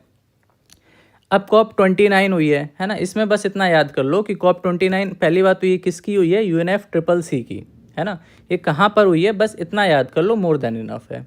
बाकू अजरबैजान में। ठीक है, UNFCCC की है, ये याद रखना। ठीक है, क्योंकि सबकी अलग अलग होती है, UNCMS की अलग होती है, UNCBD की अलग होती है। तो UNFCCC की कहाँ पर हुई है, बाकू अजरबैजान। ठीक है, बाकी अपने काम की चीज़ नहीं है। फिर लेडी जस्टिस, इसके बारे में तो हम लोग ने पिछले साल भी आई दृष्टि में पढ़ा था। क्या हुआ है, इनकी लेडी जस्टिस की जो स्टैचू है उसमें थोड़ी चेंजमेंट हुई है ना। जैसे जो वेस्टर्न होती है उसमें क्या होता है कि जो लेडी जस्टिस होती है उनके एक हैंड में स्केल होती है, स्केल मतलब तराजू, है ना, और दूसरे हैंड में स्वॉर्ड होती है, तलवार, है ना। बट इसी को ही थोड़ा मॉडिफाई किया गया है इंडियन कंटेक्स्ट में। एक में तो स्केल है ना, तराजू, वो क्या रिप्रेजेंट करता है कि सबको एक ही बराबर है ना। और फिर दूसरे हाथ में ये जो स्वॉर्ड थी, तो इससे स्वॉर्ड हटा के इंडियन कंटेक्स्ट के लिए इसमें कॉपी ऑफ कॉन्स्टिट्यूशन पकड़ा दी गई है एक हाथ में। ठीक है, तो एक हाथ में स्केल हो गई, दूसरे में कॉपी हो गई कॉन्स्टिट्यूशन की। और जो पहले लेडी जस्टिस के ऊपर ब्लाइंड फोल्ड हुआ करता था, है ना, मतलब जो काली कलर की पट्टी बंधी होती थी आंखों पे कि हमारा कानून अंधा है ना, तो उसको हटा दिया गया है अब। ओके, तो इसका मतलब क्यों हटाया गया है, an evolving interpretation of justice that is informed, thoughtful and guided by reason. ठीक है, तो अब कानून अंधा नहीं है, अब हम लोग इन्फॉर्म्ड, थॉटफुल और रीज़न से काम करेंगे, सोच समझ के, देख के। ओके, तो ये था लेडी जस्टिस में क्या क्या चेंजेस हुए हैं, तो ये थोड़ा पता होना चाहिए। वैसे तो पुरानी न्यूज़ हो गई है बट कभी भी आ सकती है। ओके, फिर ये PM स्वनिधि स्कीम, तो स्वनिधि किससे रिलेटेड है, ये तो कई बार पढ़ा चुके हैं, स्ट्रीट वेंडर्स के लिए है ना, ये पता होना चाहिए। और इसकी मिनिस्ट्री कौन सी है, ऑर्गेनाइजिंग मिनिस्ट्री, वो पता होना चाहिए, ministry of housing and urban affairs. ये 2 चीज़ पता है तो फिर इसके बारे में और कुछ जानने की सच नीड है नहीं। ओके, इसमें एक अच्छा अवार्ड्स भी मिलते हैं अलग अलग कैटेगरीज़ में, उसको भी देख सकते हो। जैसे बेस्ट परफॉर्मिंग स्टेट किस कैटेगरी में, लोन परफॉर्मेंस में, तो उसमें MP फर्स्ट है। ठीक है, यही याद रखो बस, लार्ज स्टेट का, ऐसे स्मॉल स्टेट का अलग होता है, हिली का अलग होता है, और special award for outstanding performance अलग होता है। बट आपको मेन याद रखना है लार्ज स्टेट में किसका है, MP का है, लोन परफॉर्मेंस में। ओके, वैसे ही इनोवेशन में अगर देखा जाए तो उसमें भी MP है। ठीक है, लोन परफॉर्मेंस में भी MP है, इनोवेशन में भी MP है। लेकिन अर्बन लोकल बॉडीज़ में अगर देखा जाए तो वो MCD है, म्यूनिसिपल कॉरपोरेशन ऑफ दिल्ली। ठीक है, तो 3 चीज़ें हो गई इसमें। अच्छा, इसमें एक और प्राइज़ है, स्वनिधि से समृद्धि। ओके, स्वनिधि से समृद्धि, इसमें जो फर्स्ट रैंक है वो अपनी वाराणसी की है, ये याद रखना है। अब दोनों सिटीज़ UP के ही हैं, इस वजह से इंपॉर्टेंट हो जाती है। मेगा और मिलियन प्लस सिटीज़ में वाराणसी है और मेजर सिटीज़ में झांसी है। ठीक है, किस किस कैटेगरी में, स्वनिधि से समृद्धि। ओके, चलो लोकसभा इलेक्शन, इसके बारे में हम लोग ऑलरेडी पिछले साल भी पढ़ चुके हैं, बट मेन चीज़ें देख लेते हैं इसमें, है ना। इसमें 72 काउंसिल ऑफ मिनिस्टर्स थे, जिसमें से कि 7 वुमेन है। काउंसिल ऑफ मिनिस्टर्स में 7 वुमेन है out of 72। Okay, second Indian leader हैं PM, जिन्होंने 3rd कॉन्सिक्यूटिव टर्म अपना कंटिन्यू किया है। फर्स्ट कौन थे, जवाहरलाल नेहरू। कब कब किया था, 1952, 57 और 62 में। ठीक है, तो उनके बाद पहले नहीं मतलब दूसरे हुए हैं PM Narendra Modi, second Indian leader to win a 3rd consecutive term. Okay, पहली बार इलेक्शन कमीशन ने डिसेबल्ड और ओवर 80 के जो लोग हैं उनके लिए कास्ट मतलब बैलेट फ्रॉम द होम, इसको अलाउ किया है। ठीक है, ये पहली बार हुआ है कि डिसेबिलिटीज़ जिसकी हैं, मतलब डिसेबल्ड लोग और 85 प्लस वाले, उनके लिए बैलेट फ्रॉम होम का प्रोविज़न अलाउ किया है। ठीक है, एक ये चीज़ और इम्पोर्टेंट है, सोम्पेन ट्राइब, है ना, ये ग्रेट निकोबार की ट्राइब है जिन्होंने पहली बार अपना वोट कास्ट किया था। ठीक है, तो इस वजह से इम्पोर्टेंट है सोम्पेन ट्राइब। ठीक है, अब सबसे ज़्यादा हाईएस्ट वोटिंग कहाँ पर हुई थी, लक्षद्वीप में। ठीक है, सेकेंड नंबर पर असम। ठीक है, लक्षद्वीप, असम। अब वही अगर हम लोएस्ट की बात करें तो लोएस्ट कहाँ पर हुई है? बिहार में। ठीक है। भारतीय जनता पार्टी ने कितनी सीट्स जीती? 240 सीट्स। ये भी इम्पोर्टेंट है। एनडीए है ना, मतलब इनकी जो अलायंस थी, नेशनल डेमोक्रेटिक अलायंस, उनको अगर मिला दिया जाए तो इनकी सीट्स हो जाती हैं 292। ओके, ये इंपॉर्टेंट चीज़ है। फिर देखो आईएनसी, नेशनल कांग्रेस है ना, इंडियन नेशनल कांग्रेस ने कितनी सीटें जीती थी? 99। वहीं एसपी ने, अभी क्योंकि यूपी से रिलेटेड है तो इस वजह से इनका भी याद कर लो कि एसपी ने 37 सीट्स विन की थी। ओके, और इनकी जो 37 थी वो 37 की 7 सब यूपी से ही आई थी, यूपी के बाहर इनको एक भी सीट नहीं मिली थी। वुमेन कॉन्स्टिट्यूटेड 74, मतलब जितने भी टोटल मेंबर ऑफ पार्लियामेंट्स थे उसमें टोटल 74 वुमेन्स थी, जो कि 13.6% होता है। और ये पिछले जो लोकसभा थी 17th लोकसभा, उससे कम हुआ है ना। पिछली बार कुछ 14.8% था, अब 13.6 हो गया है। तो ये याद रखना कि जो वुमेन एमपीज़ हैं उनकी परसेंटेज कम हुई है। यंगेस्ट एमपीज़ के नाम याद रख सकते हो, पुष्पेंद्र सरोज, प्रिया सरोज और सांभवी चौधरी, है ना। इनकी सीट याद रखने की ज़रूरत नहीं है, बट एक बार नाम पढ़ लेना बस। फिर नालंदा है ना, इनका नया कैंपस इनॉग्रेशन हुआ है। कहाँ पर? राजगीर, बिहार में। तो ये नालंदा यूनिवर्सिटी किसने बनाई थी? कुमार गुप्त ने। ठीक है। फिर इसको डिस्कवर किसने किया था? नालंदा की जो रुइंस थे ना, उसको डिस्कवर किया था फ्रांसिस बुचनन ने। लेकिन इसको पहचाना किसने था कि ये नालंदा है ना? तो ये पहचाना था अलेक्जेंडर कनिंघम ने। तो ये याद रखना है। इनका नाम ज़्यादा इंपॉर्टेंट है, इनका भूल जाओ तब भी चलेगा, बाकी प्लेस तो याद रह ही जाएगी। राजगीर, बिहार, किसने बनवाया था? कुमार गुप्त। ठीक है। फिर देखो न्यू कैंपस के बारे में कुछ चीज़ें है ना, कि इसको जो न्यू कैंपस है वो इनका पूरा इको फ्रेंडली है ना। नेट ज़ीरो, ये देखो लिखा हुआ है नेट ज़ीरो ग्रीन कैंपस है। इसको डिज़ाइन किसने किया है? बीवी दोषी। ठीक है, ये इंपॉर्टेंट है, इनका नाम याद रख लेना। चलो अब नेक्स्ट देखते हैं हम लोग स्कीम्स एंड इनिशिएटिव्स। इसमें देखो पहली क्या है? विकसित कृषि संकल्प अभियान, है ना। विकसित कृषि संकल्प अभियान ये किसने लॉन्च करी है? पहले तो यही याद कर लो कि यूनियन मिनिस्टर हैं एग्रीकल्चर एंड फार्मर वेलफेयर। कौन है? शिवराज सिंह चौहान। तो पहली चीज़ तो हमको यही याद करनी है कि यूनियन मिनिस्टर ऑफ एग्रीकल्चर कौन है? शिवराज सिंह चौहान। अब ये किस लिए है? इसका ऑब्जेक्टिव क्या है? एम क्या है ना। तो इसका एम है to bridge the gap between scientific agricultural research and grass root farming practices, है ना। कि मतलब जो भी एग्रीकल्चर से रिलेटेड रिसर्च हो रही है वो फार्मर्स तक पहुंच पाए, ग्रास रूट लेवल तक उसको इम्प्लीमेंट किया जा सके, उसकी प्रैक्टिस की जा सके। तो उसी गैप को ब्रिज करने के लिए ये स्टार्ट की गई है विकसित कृषि संकल्प अभियान। ठीक है, बाकी इसमें इतना कुछ याद करने वाली चीज़ है नहीं। नेक्स्ट है हमारी केन बेतवा लिंक प्रोजेक्ट। अच्छा, हम लोग ये सब क्यों छोड़ रहे हैं? क्योंकि ये काम की नहीं है ना। काम की इन द सेंस ये आने लायक नहीं है, या तो इसमें जितना भी दे रखा है उसमें कुछ भी पूछने लायक नहीं है। ठीक है, तो हम लोग यही करने वाले हैं, जो भी इंपॉर्टेंट है उसको पढ़ेंगे, जहाँ से क्वेश्चंस आने की ज़्यादा प्रोबेबिलिटी है। फिर देखो केन बेतवा लिंक है ना, ये यूपी से रिलेटेड है, यूपी एमपी में है, इस वजह से इंपॉर्टेंट हो जाता है।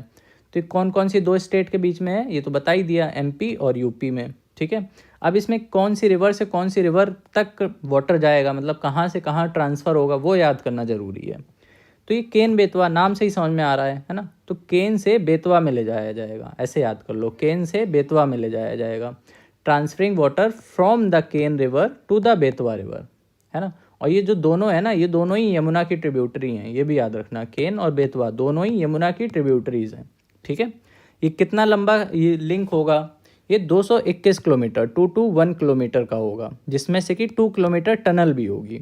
ठीक है, और ये पहला प्रोजेक्ट है अंडर नेशनल पर्सपेक्टिव प्लान, है ना। नेशनल पर्सपेक्टिव प्लान जिसमें क्या है, इंटरलिंकिंग ऑफ रिवर्स की जानी है। ये प्रिपेयर हुआ था 1980 में, लेकिन अभी तक इसको कंप्लीट नहीं हो पाया है। कंप्लीट क्या मतलब, स्टार्ट भी नहीं हो पाया है। अब जाके इसका वो हुआ है ना, मतलब फाउंडेशन रखा गया है अभी। ठीक है, तो ये था इसके बारे में। नेक्स्ट है क्रूज़ भारत मिशन, है ना, ये लॉन्च हुआ है। तो किसने लॉन्च किया है? अगेन पहले तो वही याद कर लो कि यूनियन मिनिस्टर ऑफ पोर्ट्स ने किया है ना। यूनियन मिनिस्टर ऑफ पोर्ट्स हैं कौन? सर्बानंदा सोनोवाल। ठीक है, सर्बानंदा सोनोवाल, इनका नाम याद कर लेना। ये कौन है? यूनियन मिनिस्टर ऑफ पोर्ट्स हैं। ठीक है, चलो नेक्स्ट अब हम लोग कुछ इवेंट्स और प्रोग्राम्स के बारे में पढ़ते हैं। जैसे कि सबसे ज़्यादा important Chenab rail bridge and other projects in Kashmir. Kashmir के प्रोजेक्ट्स के बारे में बात करते हैं। तो सबसे पहले तो यही देख लो, चेनाब रेल ब्रिज है ना, इसके ये बहुत ज़्यादा न्यूज़ में था, है ना, और इम्पोर्टेंट भी है। क्यों इम्पोर्टेंट है? क्योंकि ये दुनिया का सबसे हाईएस्ट रेलवे आर्च ब्रिज है ना। ये याद रखना नाम कि ये आर्च ब्रिज है। ओके, ये दुनिया का हाईएस्ट रेलवे आर्च ब्रिज है। कितने ऊपर बनाया गया है? ये चेनाब रिवर से 359 मीटर्स ऊपर बनाया गया है, हाइट पे, ऑल्टीट्यूड पे। ठीक है, तो ये 359 मीटर्स याद रखना। अब ये कितना लंबा ब्रिज होने वाला है? तो ये 1315 मीटर लॉन्ग है ना, 1315 मीटर लॉन्ग होने वाला है। स्टील का आर्च ब्रिज होगा ये। ठीक है, तो एक तो हो गया ये कितने ऊपर है और कितना लंबा है, और है क्या ये रेलवे आर्च ब्रिज है। क्या है? दुनिया का सबसे ऊंचा, हाईएस्ट।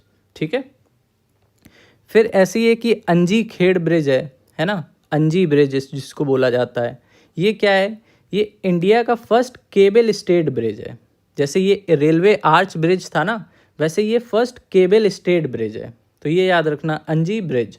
अब ये अंजी क्या है? अंजी एक रिवर है जो कि ट्रिब्यूटरी पड़ती है इसी की, चेनाब की एक ट्रिब्यूटरी है अंजी, उसी रिवर पर बनाया गया है। इस वजह से इसका नाम अंजी ब्रिज रख दिया है। ये इंडिया का पहला केबल स्टेड ब्रिज है। ठीक है, इसकी लेंथ कितनी है? इसकी लेंथ 725 मीटर्स है, और इसको 96 केबल से सपोर्ट किया गया है।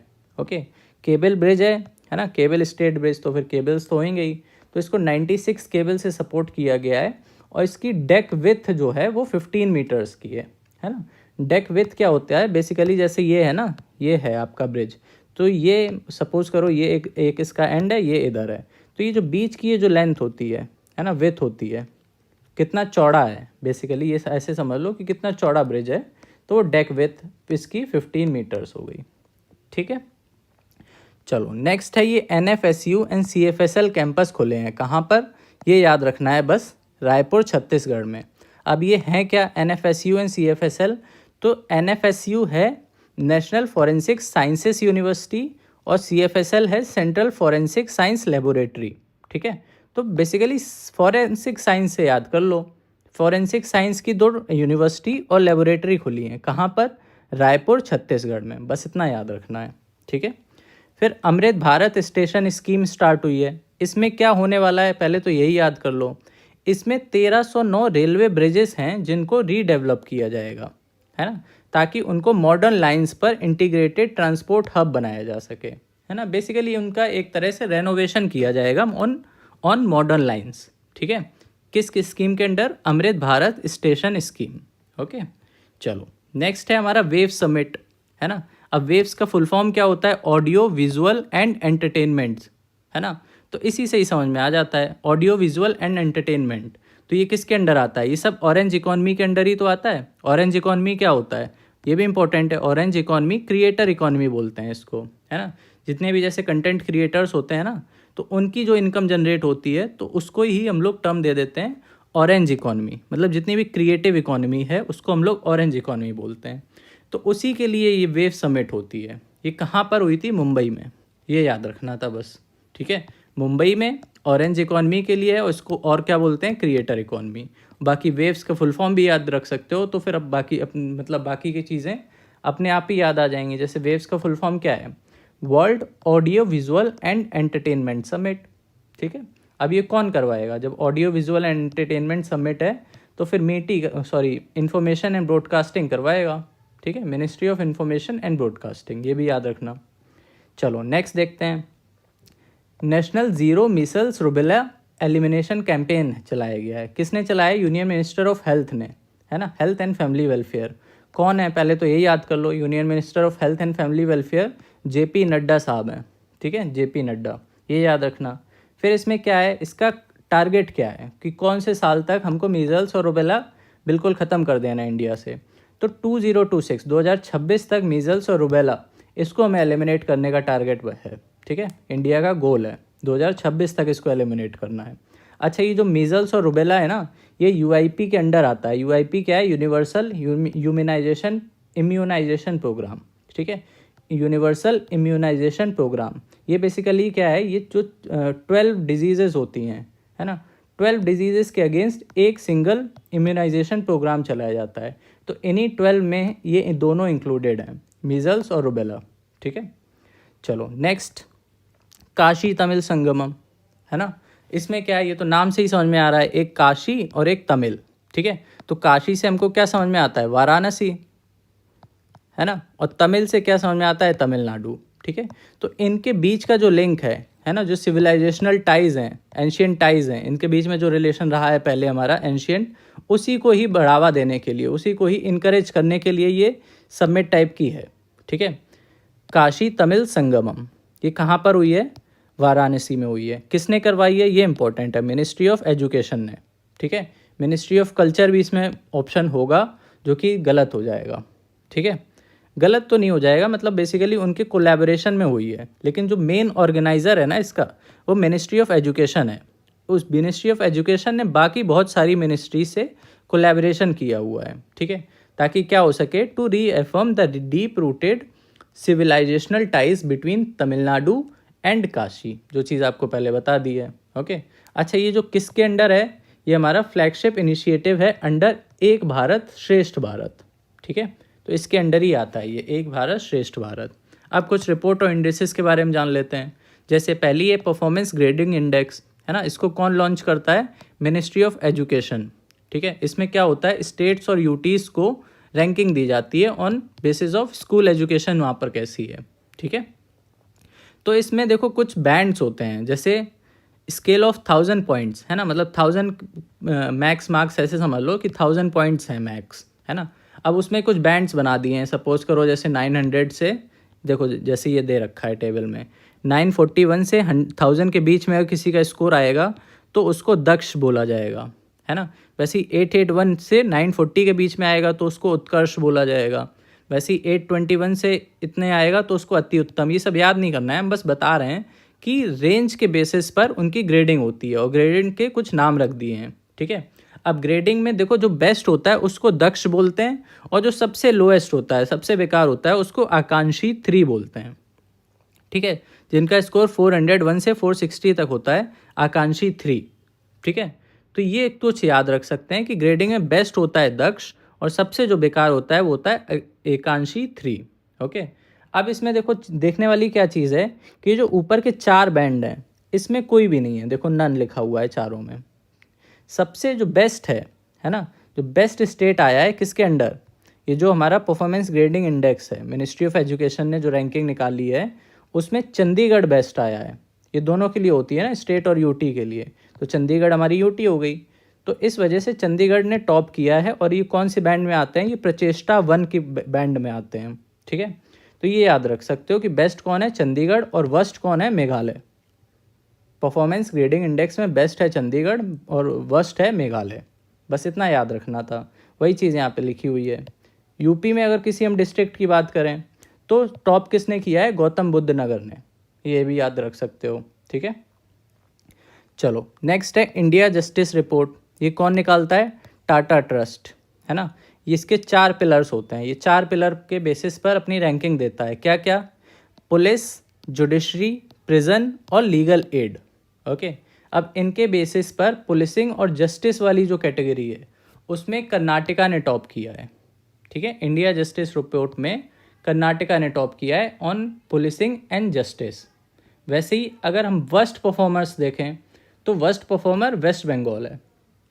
बेस्ट कौन है, कर्नाटका, वर्स्ट कौन है, वेस्ट बंगाल, और जो यूपी है वो सेकंड लास्ट नंबर पर आता है। ये देखो 18th लास्ट है और 17th पे हमारा यूपी आता है। ठीक है, अगर हम छोटे स्टेट्स की बात करें, स्मॉल स्टेट्स में, तो सिक्किम टॉप पर आता है।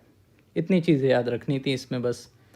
चलो नेक्स्ट क्या है हमारा, एक ये हॉटस्पॉट है ना, नहीं अच्छा ये इसका पार्ट है, पॉपुलेशन एस्टिमेशन ऑफ रिवरीन डॉल्फिन्स, है ना। तो इसका पॉपुलेशन एस्टिमेशन हुआ है, डॉल्फिन्स का एक एस्टिमेशन हुआ है, पहली बार हुआ है ये, इस वजह से इंपॉर्टेंट है। किसने किया है, wild life institute of India, है ना। इसमें 3 रिवर्स के अंदर एस्टिमेशन किया गया है, गंगा, ब्रह्मपुत्र और इंडस रिवर। ओके, जिसमें से कि सबसे ज़्यादा हैं वो गंगा में ही हैं, है ना। देखो गंगा में 6327 गैंगेटिक डॉल्फिन्स हैं, है ना। अब ये एग्जैक्ट एस्टिमेट करना तो मुश्किल होता है, तो इसको एक रेंज दी जाती है, तो इस रेंज से लेके इस तक है, तो इन दोनों का जब हम लोग एवरेज ले लेते हैं ना तो इतना आ जाता है। ठीक है, तो एवरेज के बेसिस पर हम लोग बोल सकते हैं कि कुछ 6300 के आसपास गैंगेटिक डॉल्फिन्स हैं। ओके, हाईएस्ट नंबर कहाँ पर है? यूपी में। ठीक है, क्योंकि सबसे ज़्यादा गंगा कहाँ पर फ्लो होती है? यूपी में। ठीक है, तो इस वजह से यूपी में हाईएस्ट नंबर हो गया। लेकिन अगर हम लोग डेंसिटी की बात करें, है ना, डेंसिटी की बात करें तो बिहार में ज़्यादा है यूपी से। ओके, ऐसा क्यों है? बिहार में क्यों ज़्यादा है? यहाँ की डेंसिटी क्यों है? क्योंकि यहाँ की जो रिवर्स होती है ना वो गहरी रिवर होती हैं। ये देखो यहाँ पे लिखा हुआ है, high dolphin occurrence in Bihar attributed to deeper river channels. यहाँ के जो रिवर चैनल्स होते हैं ना वो बहुत ज़्यादा डीप होते हैं, इस वजह से यहाँ पे डेंसिटी ज़्यादा होती है डॉल्फिन्स की। ठीक है, तो पॉपुलेशन कहाँ पर ज़्यादा है? यूपी में। डेंसिटी कहाँ पर ज़्यादा है? बिहार में। डॉल्फिन की बात हो रही है। ओके, चलो नेक्स्ट देखो फिर। अब आता है ISFR 23, है ना, इसको हम लोग ने अलग से भी कवर कर लेंगे। ठीक है, ये इंपॉर्टेंट है, India state of forest report 23, है ना। अभी हम लोग थोड़ा ऊपर से मेन चीज़ें जो हैं वो देख लेते हैं। वैसे तो सब कुछ कवर हो ही जाएगा, जितना इसमें दिया हुआ है सब कुछ ही पढ़ा देंगे। देखो सबसे पहले तो इसको लॉन्च कौन करता है, मतलब निकालता कौन है? तो minister of environment, forest and climate change कौन है? भूपेंद्र यादव। ठीक है, पहली चीज़ तो ये याद कर लो। फिर दूसरी चीज़ क्या याद करोगे कि कहाँ पर निकाली जाती है? ये निकालते हैं फॉरेस्ट रिसर्च इंस्टीट्यूट। कहाँ पर है? देहरादून में। ये भी अच्छा क्वेश्चन बन जाएगा कि फॉरेस्ट रिसर्च इंस्टीट्यूट कहाँ पर है, तो ये देहरादून में है। ठीक है, ये याद कर लो, देहरादून में हो गया। और यहीं पे ये निकाली जाती है Indian state of forest report. कौन निकालता है? Minister of environment, forest and climate change Bhupendra Yadav. ठीक है, अब इनके अकॉर्डिंग फॉरेस्ट को कुछ पार्ट्स में डिवाइड किया गया है ना, जैसे कि वेरी डेंस फॉरेस्ट हो गया, मॉडरेटली डेंस फॉरेस्ट हो गया, ओपन फॉरेस्ट हो गया। अब ये किस बेसिस पर होता है? ये जो वेरी डेंस फॉरेस्ट होते हैं इसमें जो कैनोपी की डेंसिटी होती है ना, वो 70% से ज़्यादा होनी चाहिए। वैसे ही मॉडरेटली डेंस में 40 से 70 के बीच में होनी चाहिए। ओपन फॉरेस्ट में 10 से 40% होनी चाहिए। ओके, और अगर 10 से कम है तो फिर उसको हम लोग स्क्रब बोलते हैं। पहले तो ये याद रखना है। फिर दूसरी चीज़ क्या याद रखनी है कि total forest and tree cover कितना है इंडिया का, वो 25.17% है। ये फैक्ट याद रखना है। जो फैक्ट याद रखने होंगे वो हम आपको बताते चलेंगे। ठीक है, तो ये फैक्ट आपको याद रखना है, 25.17 एग्जैक्ट याद रखना है। ओके, इसमें फॉरेस्ट कवर कितना है हमारा? फॉरेस्ट कवर है 21.76 और बाकी का जितना बचा 3.41% वो हमारा ट्री कवर है। ओके, इन दोनों को मिला के ये हो जाता है फॉरेस्ट कवर 21.76 और ट्री कवर है 3.41%। ये दोनों चीज़ें भी याद रखनी है ना। अच्छा, इन दोनों को याद कर लोगे तो ये तो वैसे भी याद हो जाएगा, है ना, क्योंकि इन दोनों को ऐड करके ही तो ये आया है। ओके, अच्छा, पिछला जो रिपोर्ट था हमारा ISFR 21, है ना, उसके कंपैरिजन में 23 में कितना इंक्रीज़ आया है वो भी याद रखना है। 0.05% का इंक्रीज़ आया है। ओके, अच्छा, ये 21 के बाद 23 में आई है ना। मतलब क्या है कि ये जो ISFR की रिपोर्ट होती है ये बाय एनुअली आती है। ठीक है, बाय एनुअली मतलब हर 2 साल में आती है। तो 2021, उसके बाद 2023, नेक्स्ट 2025 की आएगी, है ना। अब ये डिले के साथ आती है क्योंकि उसको कंपाइल करने में डाटा को टाइम लगता है। तो 2023 की अब इन लोगों ने निकाल पाई है 2025 में। ठीक है, तो ये चीज़ें हो गई। वही चीज़ यहाँ पे लिखी हुई है कि फॉरेस्ट कवर कितना है, ट्री कवर कितना है, इन दोनों को मिला के कितना है। ओके, स्क्रब का और नॉन फॉरेस्ट ये दोनों याद रखने की ऐसा कुछ नीड है नहीं, है ना। अच्छा, हम लोग total forest and tree cover में देखें तो 0.18% का इंक्रीज़ आया है ना। ये जो हम लोग ने यहाँ पे पढ़ा था 0.05%, ये किसका था? ये फॉरेस्ट कवर का था। ठीक है, सिर्फ फॉरेस्ट कवर का। लेकिन अगर दोनों को मिला दिया जाए, फॉरेस्ट कवर और ट्री कवर, तो उसमें 0.18% का इंक्रीज़ आया है ना। अब इसमें सबसे ज़्यादा इम्पोर्टेंट चीज़ क्या है कि आपको स्टेट्स याद रखनी पड़ेंगी कि कहाँ पर सबसे ज़्यादा फॉरेस्ट कवर है, कहाँ पे सबसे कम है, कहाँ पे परसेंटेज ऑफ एरिया सबसे ज़्यादा है ना। तो उसके लिए देखो सबसे ज़्यादा एरिया कहाँ पर है फॉरेस्ट कवर का, है ना। सबसे ज़्यादा एरिया वाइज टॉप स्टेट्स कौन से हैं? 3 टॉप स्टेट्स, उनको याद करना है। ठीक है, तो सबसे ज़्यादा कहाँ पर है? मध्य प्रदेश में है, फिर अरुणाचल प्रदेश में है, फिर छत्तीसगढ़ में है। ओके, सबसे ज़्यादा एरिया वाइज देखा जाए फॉरेस्ट कवर तो मध्य प्रदेश, फिर अरुणाचल प्रदेश, फिर छत्तीसगढ़। इसको याद कैसे करेंगे, तो इसका निमोनिक हो सकता है एमैक, है ना। तो हम लोग जैसे एमैक पढ़ते हैं ना, ancient medieval and art and culture, है ना, ये तो हम लोग इससे फेमिलियर है, एमैक से, ancient medieval and art and culture. तो उसी से ही इसको याद कर लो। ए से क्या हो जाएगा हमारा, एरिया, है ना, मतलब हम लोग किस बारे में बात कर रहे हैं, एरिया वाइज सबसे ज़्यादा फॉरेस्ट कवर कहाँ पर है। तो सबसे फर्स्ट पे कौन आ जाएगा हमारा, एमपी, है ना, एम से एमपी। ए से क्या हो जाएगा, अरुणाचल प्रदेश, है ना, और सी से हो जाएगा हमारा छत्तीसगढ़। ठीक है, हो गया याद, एमैक, एरिया, मध्य प्रदेश, अरुणाचल प्रदेश और सी से छत्तीसगढ़। एमैक से हो गया याद। फिर दूसरा होता है परसेंटेज ऑफ फॉरेस्ट कवर, है ना, मतलब स्टेट का जितना एरिया है उसके परसेंटेज के हिसाब से अगर हम लोग बात करें तो टॉप पे कौन आता है ना, तो टॉप पर आता है लक्षद्वीप, फिर सेकंड पर है मिज़ोरम और फिर थर्ड पर है अंडमान एंड निकोबार। ठीक है, टॉप पर है सबसे ज़्यादा जो परसेंटेज की अगर हम बात करें तो लक्षद्वीप, फिर मिज़ोरम, फिर अंडमान एंड निकोबार आइलैंड। ठीक है, इसको कैसे याद करेंगे, जैसे हम लोग पढ़ते हैं ना पमला, है ना, पॉलिटी एंड गवर्नेंस में पढ़ते हैं पमला। पमला क्या होता है, prevention of money laundering act, है ना, इस तो हम लोग इससे फेमिलियर हैं पमला से।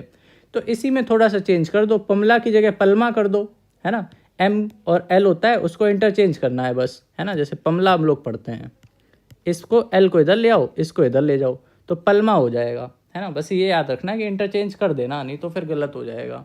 तो इसका हो गया एमैक, इसका हो गया पलमा। पी से क्या है हमारा, परसेंटेज, एल से क्या है लक्षद्वीप, एम से क्या है मिज़ोरम, ए से क्या है अंडमान एंड निकोबार। ठीक है, तो ये दोनों याद हो गए, एमैक और पलमा। फिर मैक्सिमम इंक्रीज़ कहाँ पर हुआ है ये भी हमें याद करना पड़ेगा। तो सबसे ज़्यादा इंक्रीज़ हुआ है छत्तीसगढ़ में, फिर यूपी में, फिर ओडिशा में और फिर राजस्थान में, है ना। तो इसमें देखो दो याद कर लो बहुत है ना, इंक्रीज़ वाले में दो याद कर लो।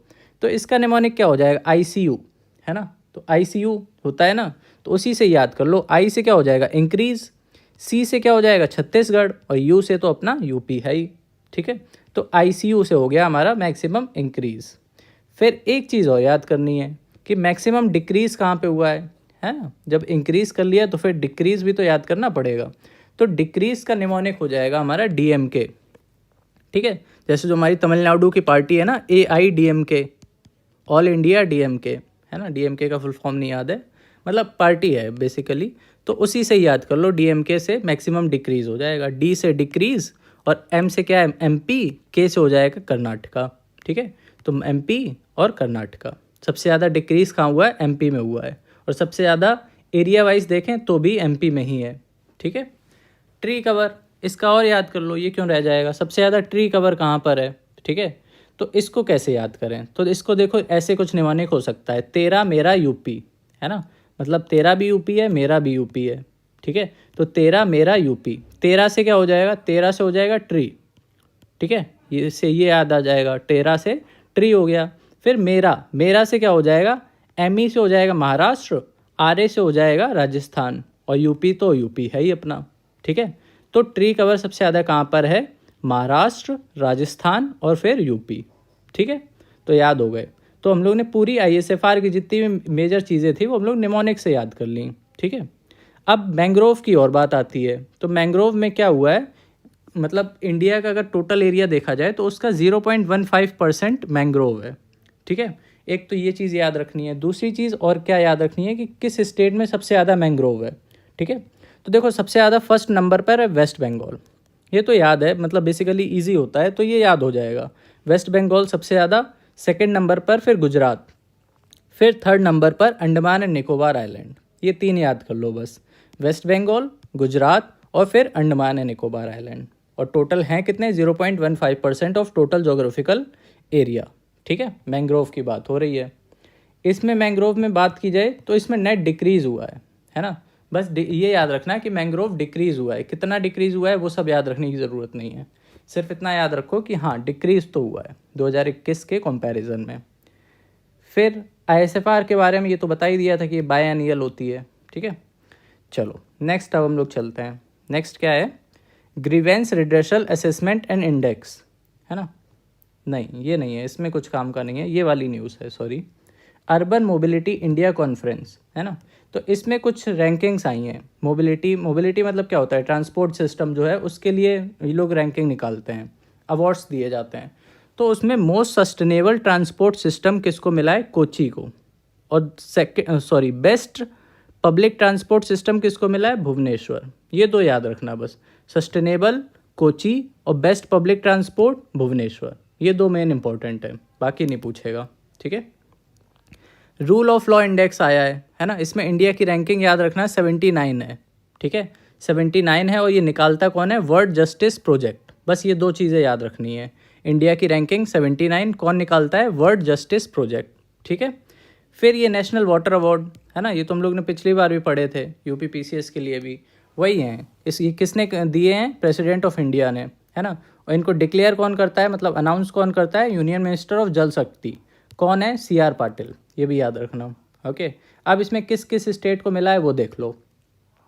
देखो रैंक 1 तो है हमारी ओडिशा की, और रैंक 2 है यूपी की, इसलिए ये इंपॉर्टेंट हो जाता है, ओके।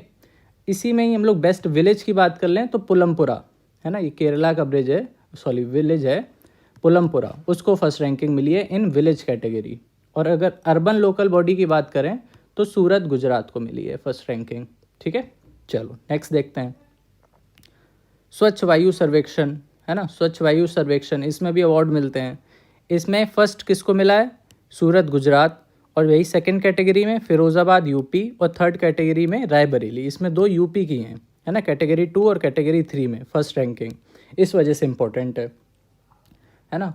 अब इसमें अगर यूपी का देखा जाए, ये अच्छा SDG की बात हो रही है, SDG इंडिया इंडेक्स, है ना, कौन निकालता है, नीति आयोग। पहले चीज़ तो ये याद रखो। अब इसमें भी कुछ रैंकिंग्स आई हैं, है ना। तो इसमें क्या क्या याद रखना है, टॉप पे कौन है, 2 हैं टॉप पे, फर्स्ट पे 2 हैं, 79 दोनों का ही स्कोर है, ठीक है। तो इन दोनों में टाई है, उत्तराखंड और केरला, ठीक है, ये दोनों फर्स्ट पे हैं। और लास्ट में कौन है, बिहार। तो टॉप की याद रखो उत्तराखंड एंड केरला, और लोएस्ट किसका स्कोर है, बिहार का, वो याद रखो।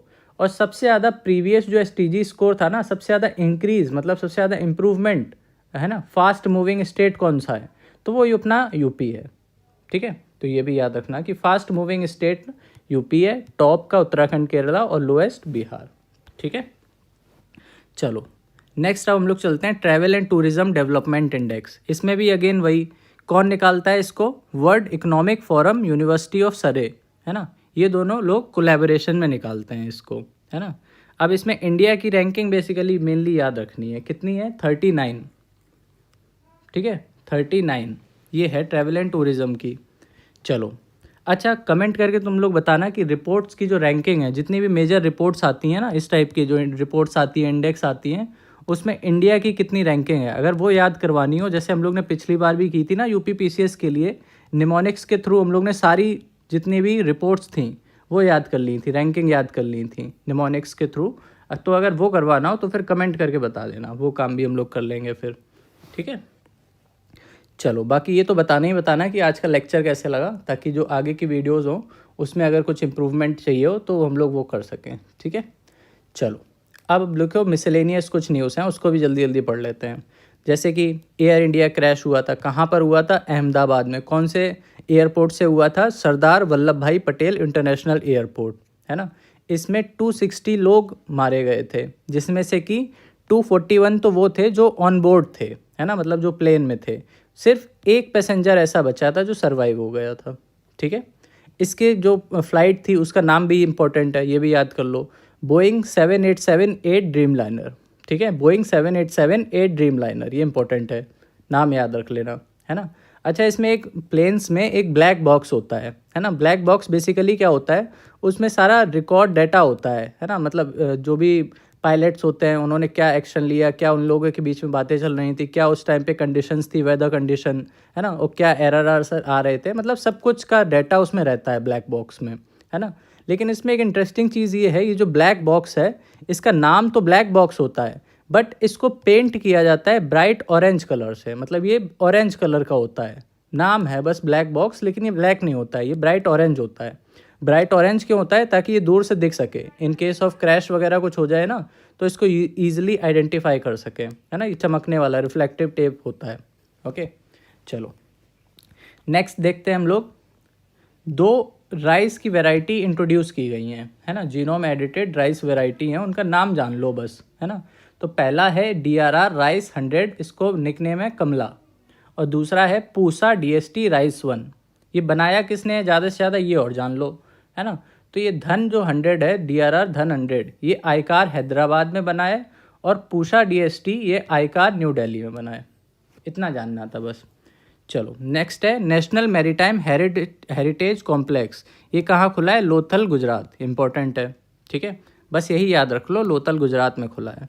नोबेल प्राइज़, है ना, तो ये अलग अलग कैटेगरीज में होते हैं, इसको याद कर लेना, इसको हम लोग ने ऑलरेडी निमोनिक्स के थ्रू याद करवाया हुआ है ना। जो आप UP PCS वाली अगर वीडियो देखोगे ना, जो हम लोगों ने नॉकआउट सीरीज़ चलाई थी, अच्छा इस बार भी अगर नॉकआउट सीरीज़ चाहिए हो UP PCS के लिए तो वो भी कमेंट करके बता देना, उसको भी हम लोग स्टार्ट कर सकते हैं। तो इसको हम लोग ने सबको याद किया था विद निमोनिक्स, तो आप वो वाली एक बार वीडियो रेफ़र कर लेना, है ना, नहीं तो यहाँ पे फिर से करवाएंगे तो फिर टाइम जाएगा फालतू का। फिज़िक्स का है, केमिस्ट्री का है, इकोनॉमिक्स और नोबेल पीस प्राइज़, लिटरेचर और मेडिसिन, इन सब का हम लोग ने याद किया हुआ है। इसमें सबसे ज़्यादा इंपॉर्टेंट नोबेल पीस प्राइज़ होता है ना। ये किसको मिला है, निहोन हिदेंको को। किस लिए मिला है, world free of nuclear weapons, उनके एफर्ट्स जो थे to achieve a world free of nuclear weapons, उसके लिए मिला है इनको। ओके चलो नेक्स्ट कुछ न्यूज़ इन शॉर्ट्स हैं, है ना, जैसे कि इंदौर, ये इंडिया का फर्स्ट बैगर फ्री सिटी बन गया है ना, India's first beggars free city Indore, ये हो गया। नेक्स्ट न्यूज़ है सहयोग इनिशिएटिव, ये ओडिशा गवर्नमेंट का है, किस लिए है, to facilitate urban poor to access government welfare schemes, ठीक है, to facilitate access to government welfare schemes for the urban poor, जो अर्बन पुअर होते हैं उनको एक्सेस कराया जा सके गवर्नमेंट वेलफेयर स्कीम्स का, ठीक है, तो उसी के लिए ओडिशा गवर्नमेंट का ये इनिशिएटिव है, सहयोग इनिशिएटिव।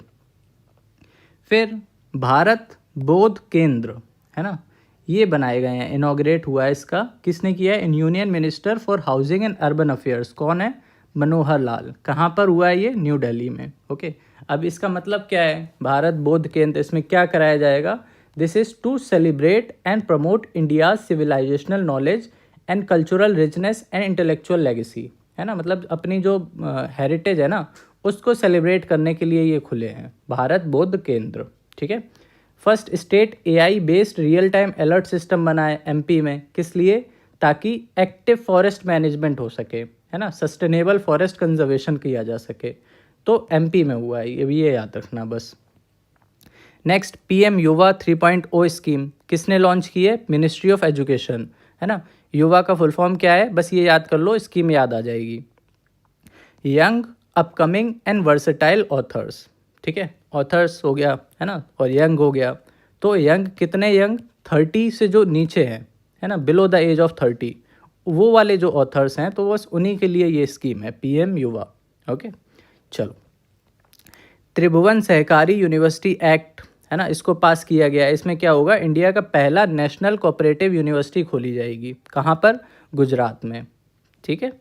चलो नेक्स्ट देखो, इसमें ये कुछ वंदना कार्ड की बात हो रही है, बट वो अपने काम की चीज़ नहीं है। अपने काम की चीज़ बस ये है कि 29 अक्टूबर को आयुर्वेद डे मनाया जाता है ना, आयुर्वेद डे बोल लो या तो धन्वंतरी जयंती बोल लो, है ना, आयुर्वेद का ही गॉड को बोला जाता है ना धन्वंतरी, ये कौन है, आयुर्वेद की गॉडेस है ना, गॉड बोल लो। तो ये कब मनाया जाता है, 29 अक्टूबर, बस ये याद रखना है। नेक्स्ट देखो, एक समृद्ध प्रोग्राम चलाया गया है, तो बस ये याद रखो ये किसके लिए है, ये सॉफ्टवेयर से रिलेटेड स्टार्टअप्स जो होते हैं उनको इनकरेज करने के लिए है ये, ठीक है। तो ये स्टार्टअप एक्सेलरेटर्स के लिए बेसिकली हो गया, किसने लॉन्च किया है, मीटी ने, okay, ministry of electronics and information technology, उसने ये स्टार्ट किया है समृद्ध प्रोग्राम।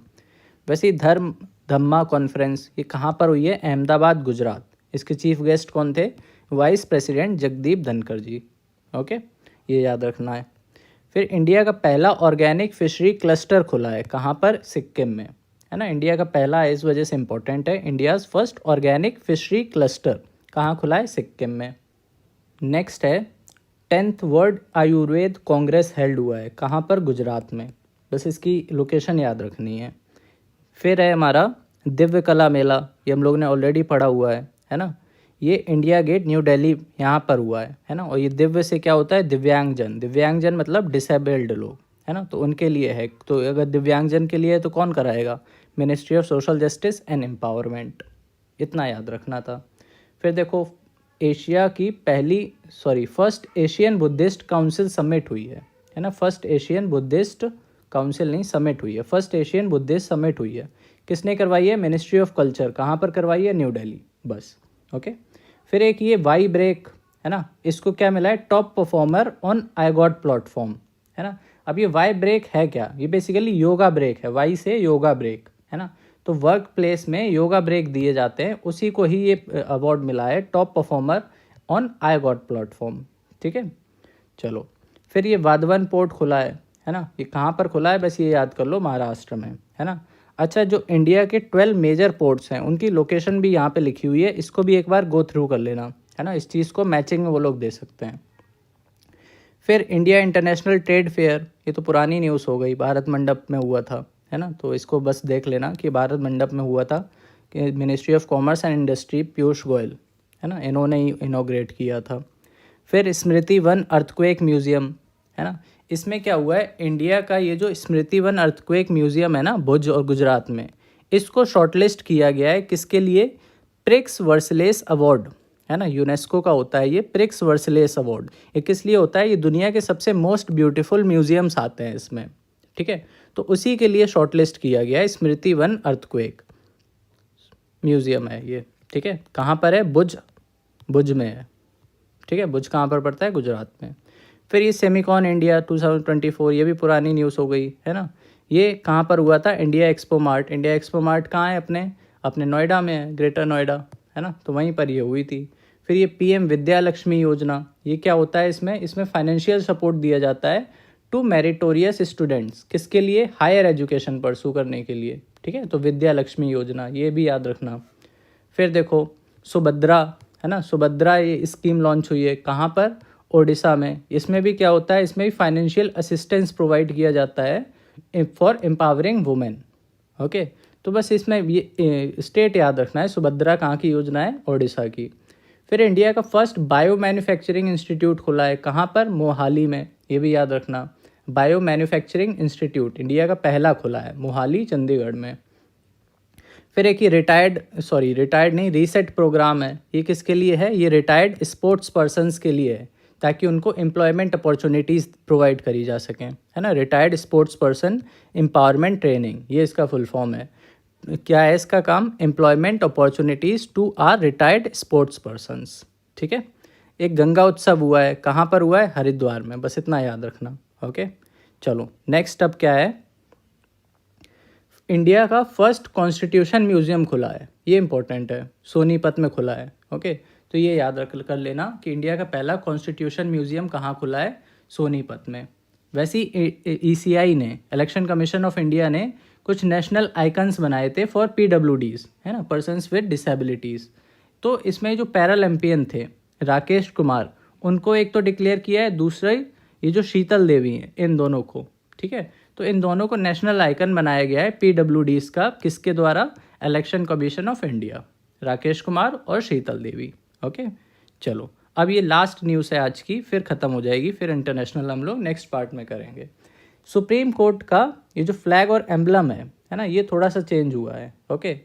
तो इसमें क्या है, ये हम लोग को जानना ज़रूरी है। तो इसमें देखो, यहाँ पे फ़ोटो भी हमने लगा दी है ताकि और अच्छे से समझ में आए, है ना। इसमें देखो क्या है, एक तो फ्लैग जो है वो ब्लू कलर का है, ये देखो हमको दिख रहा है ना, पूरा ब्लू कलर का है। फिर circular shaped supreme court building बनी हुई है ना, against open pages of the constitution. देखो ये बिल्डिंग बनी हुई है, और नीचे ये क्या है, ये कॉन्स्टिट्यूशन की ओपन बुक है, ओके। और ऊपर एक अशोक चक्र बना हुआ है, ठीक है।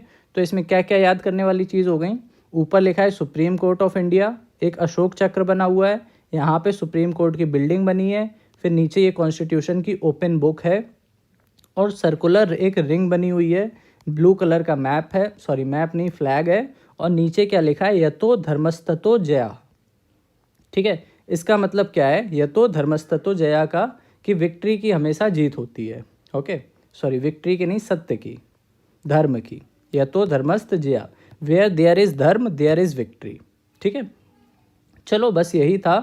नेक्स्ट पार्ट में अब हम लोग इंटरनेशनल अफेयर्स पूरा कवर करेंगे। बाकी आपका काम क्या है कि कमेंट करके बताना कि लेक्चर कैसा लगा। ओके, चलो bye bye, take care and keep revising, keep reading और अच्छे से तैयारी करो। Good luck.